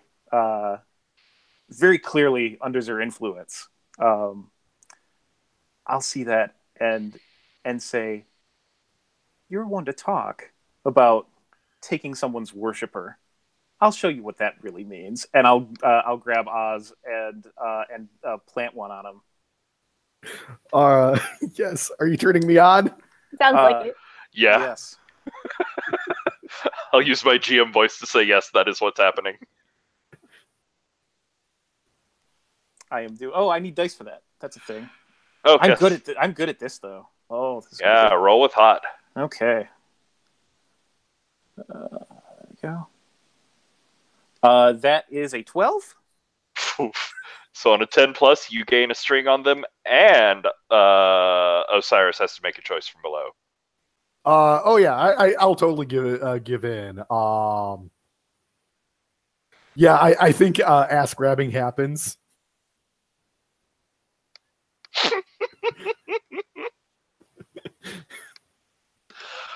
Oh, I just need to take a moment. That went wildly around. That was fun.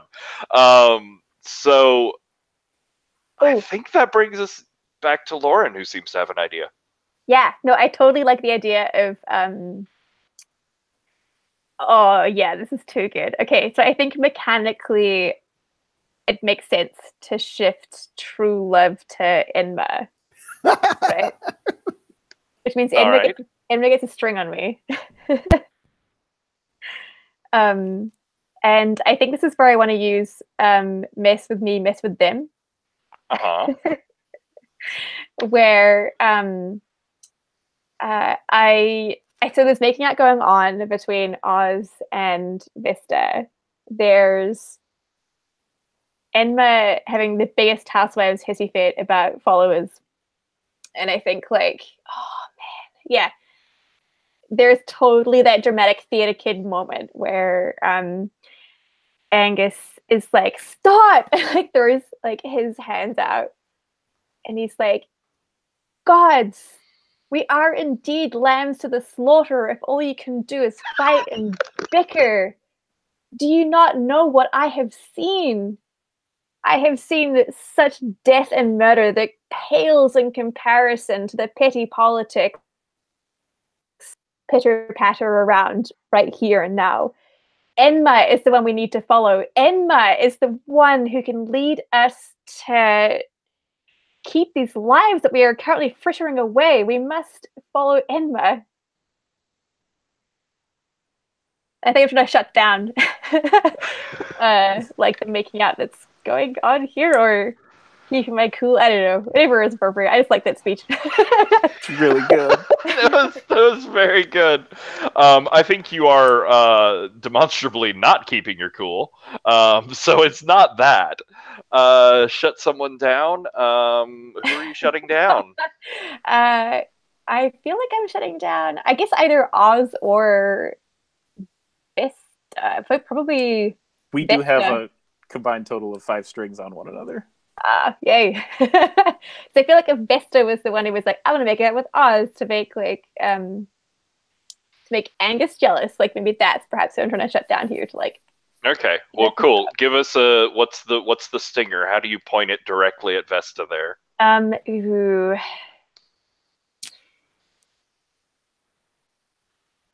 Oh, and I think like so Aengus fully thrusts a finger at Vesta and says like, if you think this is enough to make me jealous after what we have been through and what I have done to pursue your interest, then we cannot be together.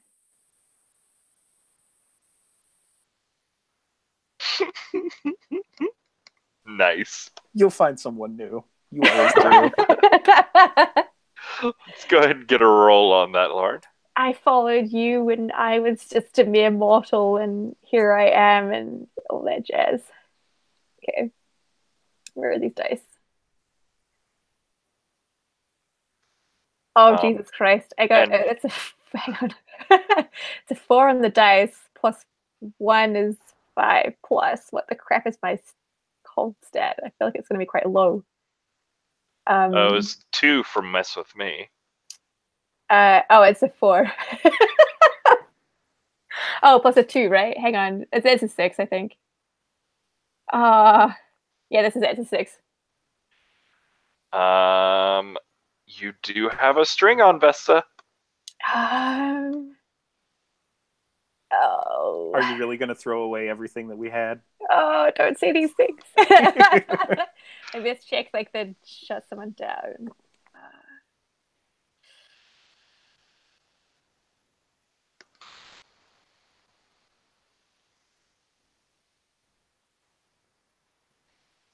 Oh, actually, I'm okay with the fail.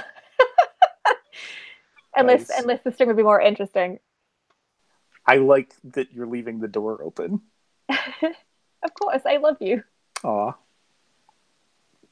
I've almost leveled up in this one session. That's pretty great. So let's see. Well, what was your string, Alex? I'm curious. Oh, I was saying.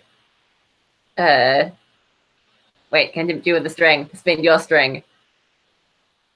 It's a I think balancing thing. Yeah, you could if you would rather see Lauren go with the mid result, you could try and tempt her. No, I'm all good with this. I'll let it play out. Oh, Follow your dreams. I don't know what's more interesting. Yeah, now who's being controlling? I think Monsterhearts. either way, Enma gets another string on me. For the record. Fuck it, I'll spin a string. That's what they're there for, right? Penalty string. Okay, so you're going up to the 7? Result. Yeah, let's do it. So on a 7 to 9. Yep, you're going to get a condition back, but Yes. you get to make a choice. I love that actually. They have strings on me. I will. I think I should give a condition.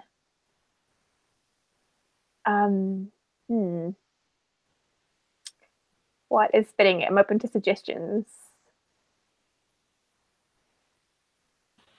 I mean, homewrecker would be very fitting against That's a good point. God of Home and Half. Homewrecker is an amazing one for her. I don't think it can be anything else, right? It's so good. It is amazing. Oh, so good. I mean, Vesta, you get to sling one back. Oh, I am. I'm trying to think of how I would characterize this. What's the 2 words of the what's 2 words that we could use to describe the meme with the distracted boyfriend? Yeah. Oh my god, that's the best thing ever. And it's so accurate. Oh my lord. Lovely. So yeah, this is insanity going around back and forth. All of you just like yelling at each other, making out with each other, just like tawdriness to the extreme. I think this is about time for Oz to perform. Yes. All right, what are you thinking here? I think the message is you can only hate the ones you love. And the idea that we fight so much because we obviously care a lot about each other. And this is a sign of love, right? Mm. Oz does not understand love well.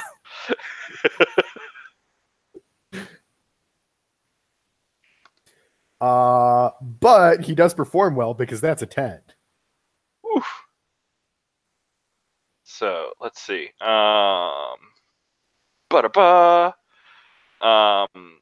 Yeah, what does this look like first? Like, what's your special effects here? Oh, totally. Room goes dark. White spotlight right on Oz. Microphone in hand. Microphone in hand. Old school, like metal grill microphone. Nice. You know, from like the 20s. Good choice. And obviously the first lyric of the song is completely ridiculous. I'm not clever enough to come up with it right now. But you lead with a really like eye-rolling pun sort of thing. Yeah, like I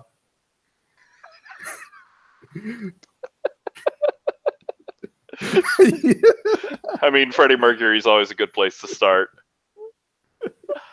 So on a 10 up, someone takes your message to an unexpected extreme. Tell us who and how. Oh, this has got to be Father Richards? Okay.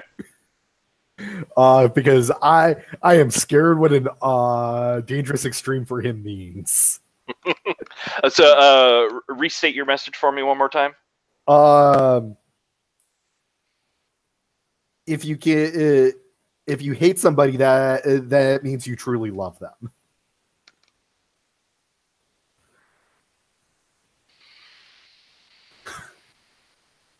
Okay.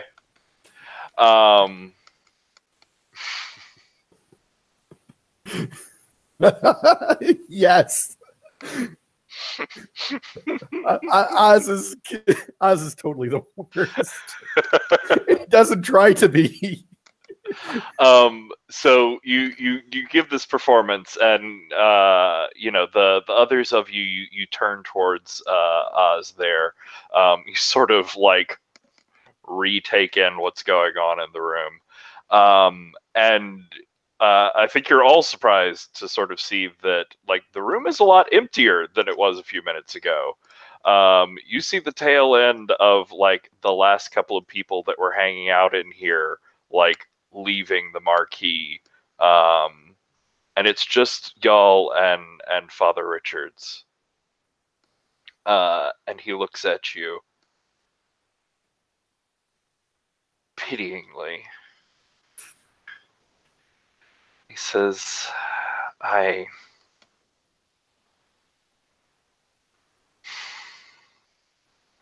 this is all very disappointing. I thought maybe some of you. But no. No. You're just going to fritter this all away. You're just going to turn this into an excuse for another party. Fine. If you want to take this seriously, if you want to be involved in what's going on here, fine. Let's take this seriously.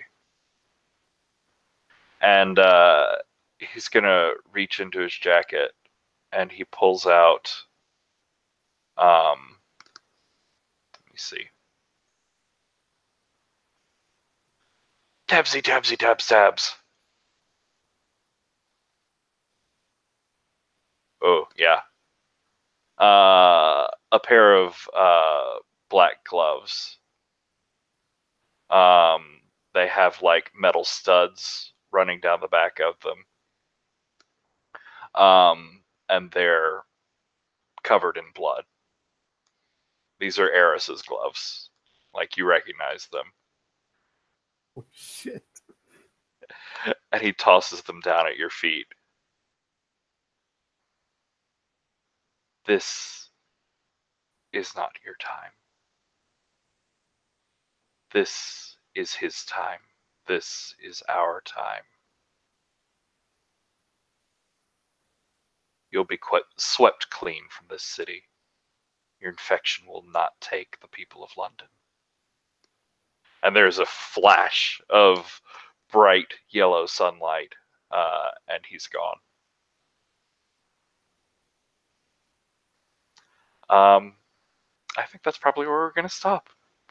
It's 1:30, and that was climactic. Holy shit. That was so good. I'm losing my mind. Oh, good. I can't keep still. It was amazing. What's happened to Eris? Cool. That was... Oh my god. I love this Pantheon. I love every new twist and turn and add on to it. Y'all were amazing. Our two new gods I'm completely in love with. And I guess the other two are okay too. Well, cool. I do need to dip pretty quickly here because I do need to go, like, start winding down and maybe get to sleep at some point. But I would like to do a quick round of stars and wishes just to get, like, a gauge of where people are interested in seeing this story push in the future. And I think we'll start with Alex. If you want to start with some stars. I'll make it quick. Show you to Only choose one. an A name. I should have gone for, like, Zoe. Would have been so much easier. What were you thinking? Dumb baby. Alrighty. Once to everyone that fucking love Quadrangle at the end. It's not a wicked div game without one. I'm so happy we got one in there. It was the best ever.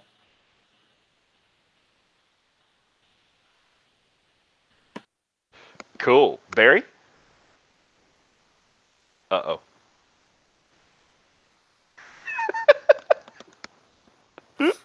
You know, that has nothing to do with all the death gods in this game. No, Nothing at all. Totally unrelated. For those watching, Barry posted in the chat that his phone died. Well, we'll skip ahead to Dave. What do you get when you mess with Emma? I mean, is the motherfucking make out fight scene is. I don't know if you can hear me. Yes. Okay, good. I had software mute and hardware mute on. Okay. Whew. Okay. Cool. We'll circle sorry, back I could to you butt in a out, sec but- there. Yeah. So yes, Dave, you're Yeah. saying y'all are the best at performances. We're the best at making relationship decisions, obviously. Ooh, yeah. Because obviously, Edma and Osiris would totally be a healthy couple, and Eris and Vesta is totally a healthy couple, and Vesta and Aengus is totally a healthy couple, and Edma and Aengus is totally no. We are codependent and just terrible as fucking relationships, and I love it. Beautiful. Barry, stars? I am going to do the exact opposite of what I think stars are intended to, and oh my god, just all four of you, thank you for making me feel so welcome in this game. Like, this is I felt so much anxiety about how am I going to come into this game with these people who have been have obviously played tons of games together and have played tons. It just I love you all. Thank you so much. So no, I can't. I have a problem with being with being able to intellectually say this was a thing that I really liked, because I liked all of the things. I had, oh my god, I just had such a blast. That's fine. Monsterhearts is often, especially by the end of these sessions, is just a wash of emotions where I'm just sort of smiling with unconnected feelings. I will say this: I am 2 for 2 this week in role playing games that have involved hot makeout. So expectations set and met. That is the true heart of the Gauntlet experience. Hot makeout sessions. We made it, everyone. Lauren, stars? Oh, so many stars. I mean, firstly, I'm just so happy to embrace more into the cult of making out. That is so delightful. I got quick stats. So, Alex, thank you so much for being yourself and for that great pomegranate scene. And I know that I can be hey, Alex, here's all this motivation to just cause a scene and get super angry at people and be awesome and shit. So I was really happy that we could coordinate all of the moves together to get that great scene at the end that was just hey, fuck all you. That is my worshiper. I was so pleased that I could help push and set you up for that scene. That felt really good to me personally. So, I love you. I miss playing games with you.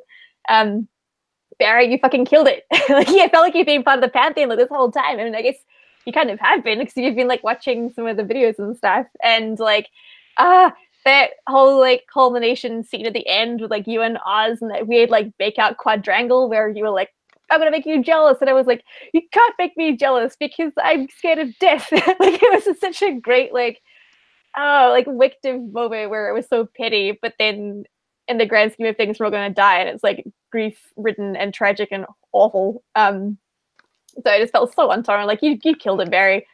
And the same. So much. No, I could say so much more about how great Vesta is. Oh, thank you for being my true love, and sort of playing off of that with me, even though I abandoned you in the first chance you got. I wish we have more scenes together. I hope we have more scenes together in future. I hope we get more games together in future in general, because you're a delightful human being. Aww. And again, likewise, it was so great to see Oz be caught up between this religious figure and our god figures, and just to be tangled up in that mess and all of that jazz. You played into it so well, and it was it's a side of your characters I haven't seen before, I guess, in the games I've played together. So it's really refreshing to see. And you're just a great player as always. And Patrick, oh my god, Patrick, I miss this game so much. Thank you so much for running it and being amazing and delightful. And I felt really bad because for gazing into the abyss, my first move, right? Because you had no idea what this character is. You had no idea what I was going for with this model, and you created such a beautiful vision that gave me such a drive to freak out and be nope, we need to take action now. No. which really helped me like drive this character like a stolen car, right? Because they felt that inevitability of like shit's fucked. You gotta fix Cool. that. So that's my rambling, quick fire stars. Yeah. You did good. Cool. Thank you. All that nonsense was amazing. This whole session was great. Alex, I adore you and Enma and all of your characters, but especially Enma has just been a fucking weirdo delight. God, just coming up with ideas for like what the hell can I do to Enma next is so challenging and amazing.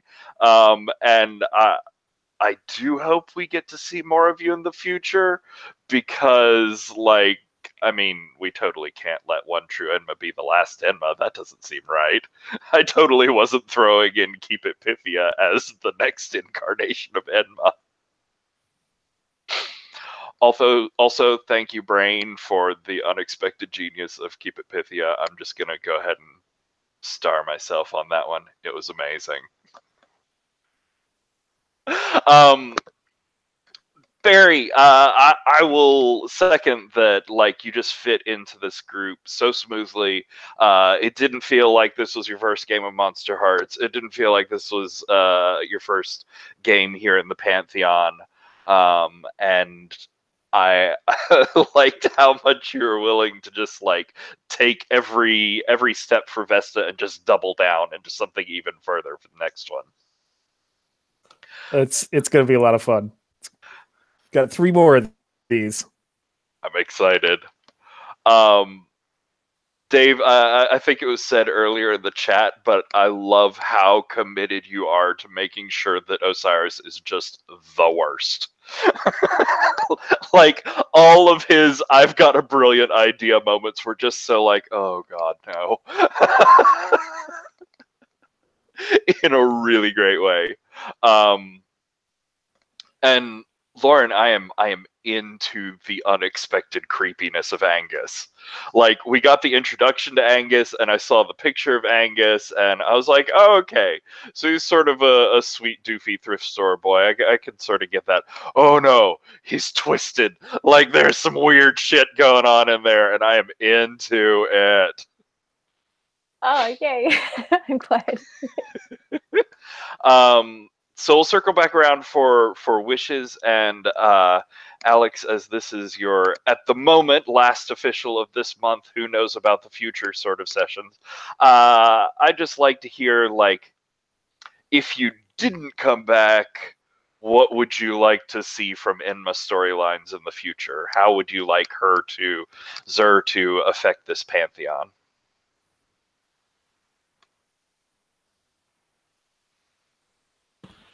Oh man. I think it's just got to be like the cousin we don't talk about, like the kind of the part of the Pantheon, but not really trying to like start up their own thing, trying to make it big, like breaking up with the band to go solo. Nice. So just constantly searching for that next venue that'll get you all the followers that you need. Oh yeah. And always over the top in everything.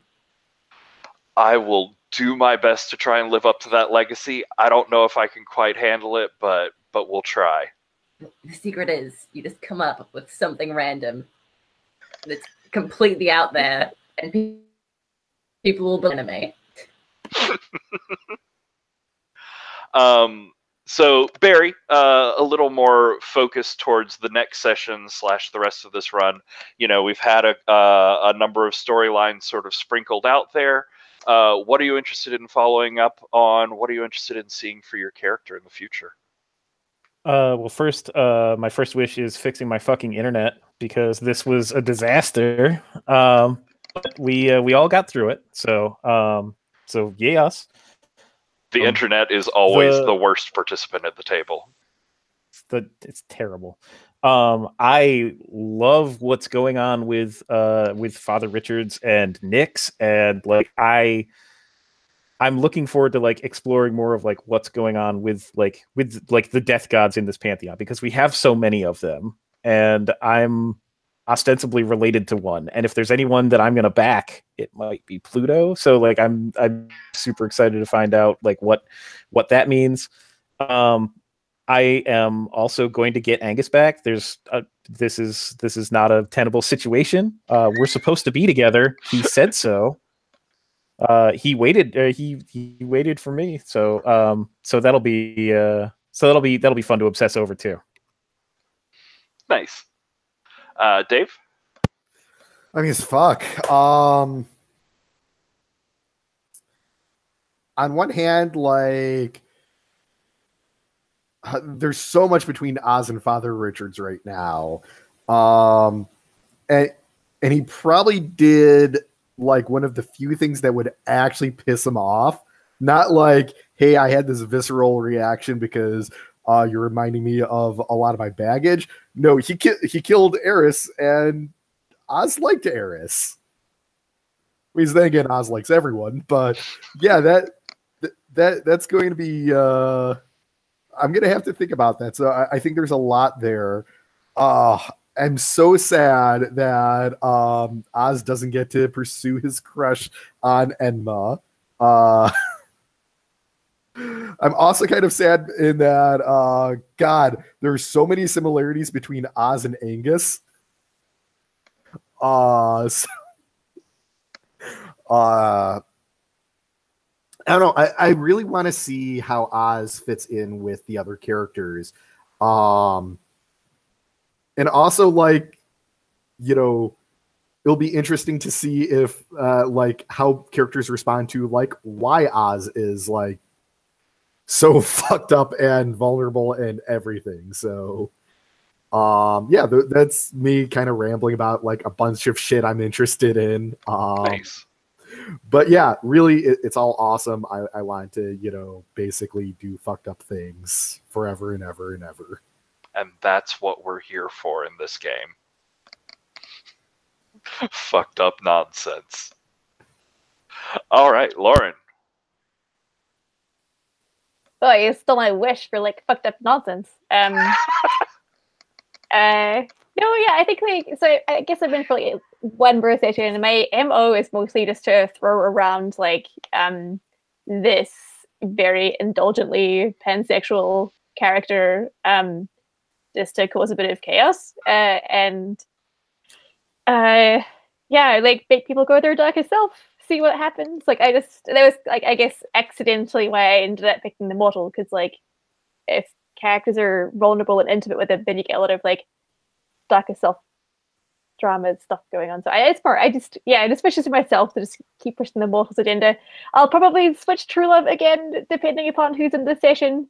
I feel like that's very untoned for this character, so I'll just run with it and see what happens. Cool. Yeah. I like all of that. I mean, I just sort of want to see where things go.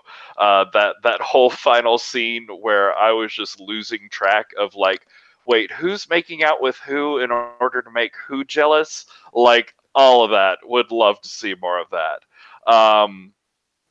I'm also excited about like digging down into some of the weird like meta plots of what's going on here with the Pantheon, with Nyx, and with Father Richards, and with Dia, and the other sort of like things that are out there coalescing. This sort of like sun god group that's coming together.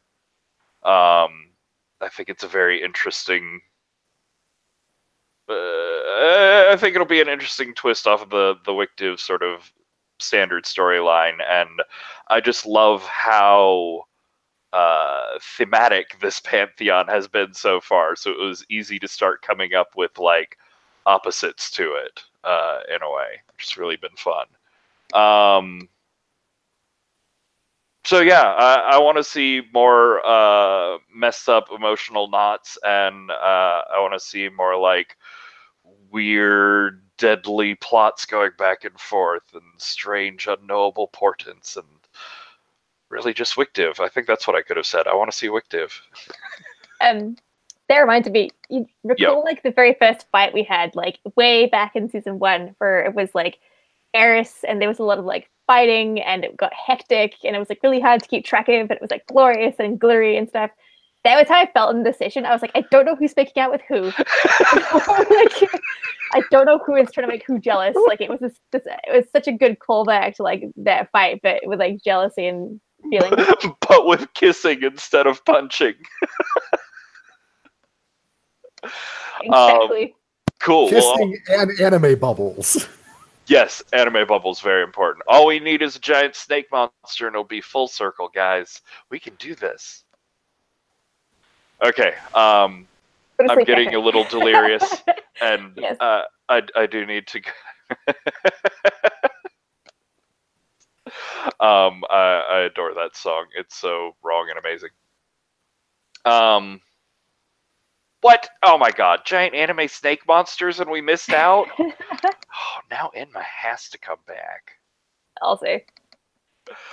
Alright, I'm gonna go. I am chronically bad at procrastinating and doing things when I say so, but I'm gonna try and put up December sessions sometime in the next couple nights, 2 or 3 nights. So keep an eye out. It'll be, in a late night time frame, since that's when my players are going to be supposed to be awake. So unspecific, but sometime in the future. I'm going to stop the recording now.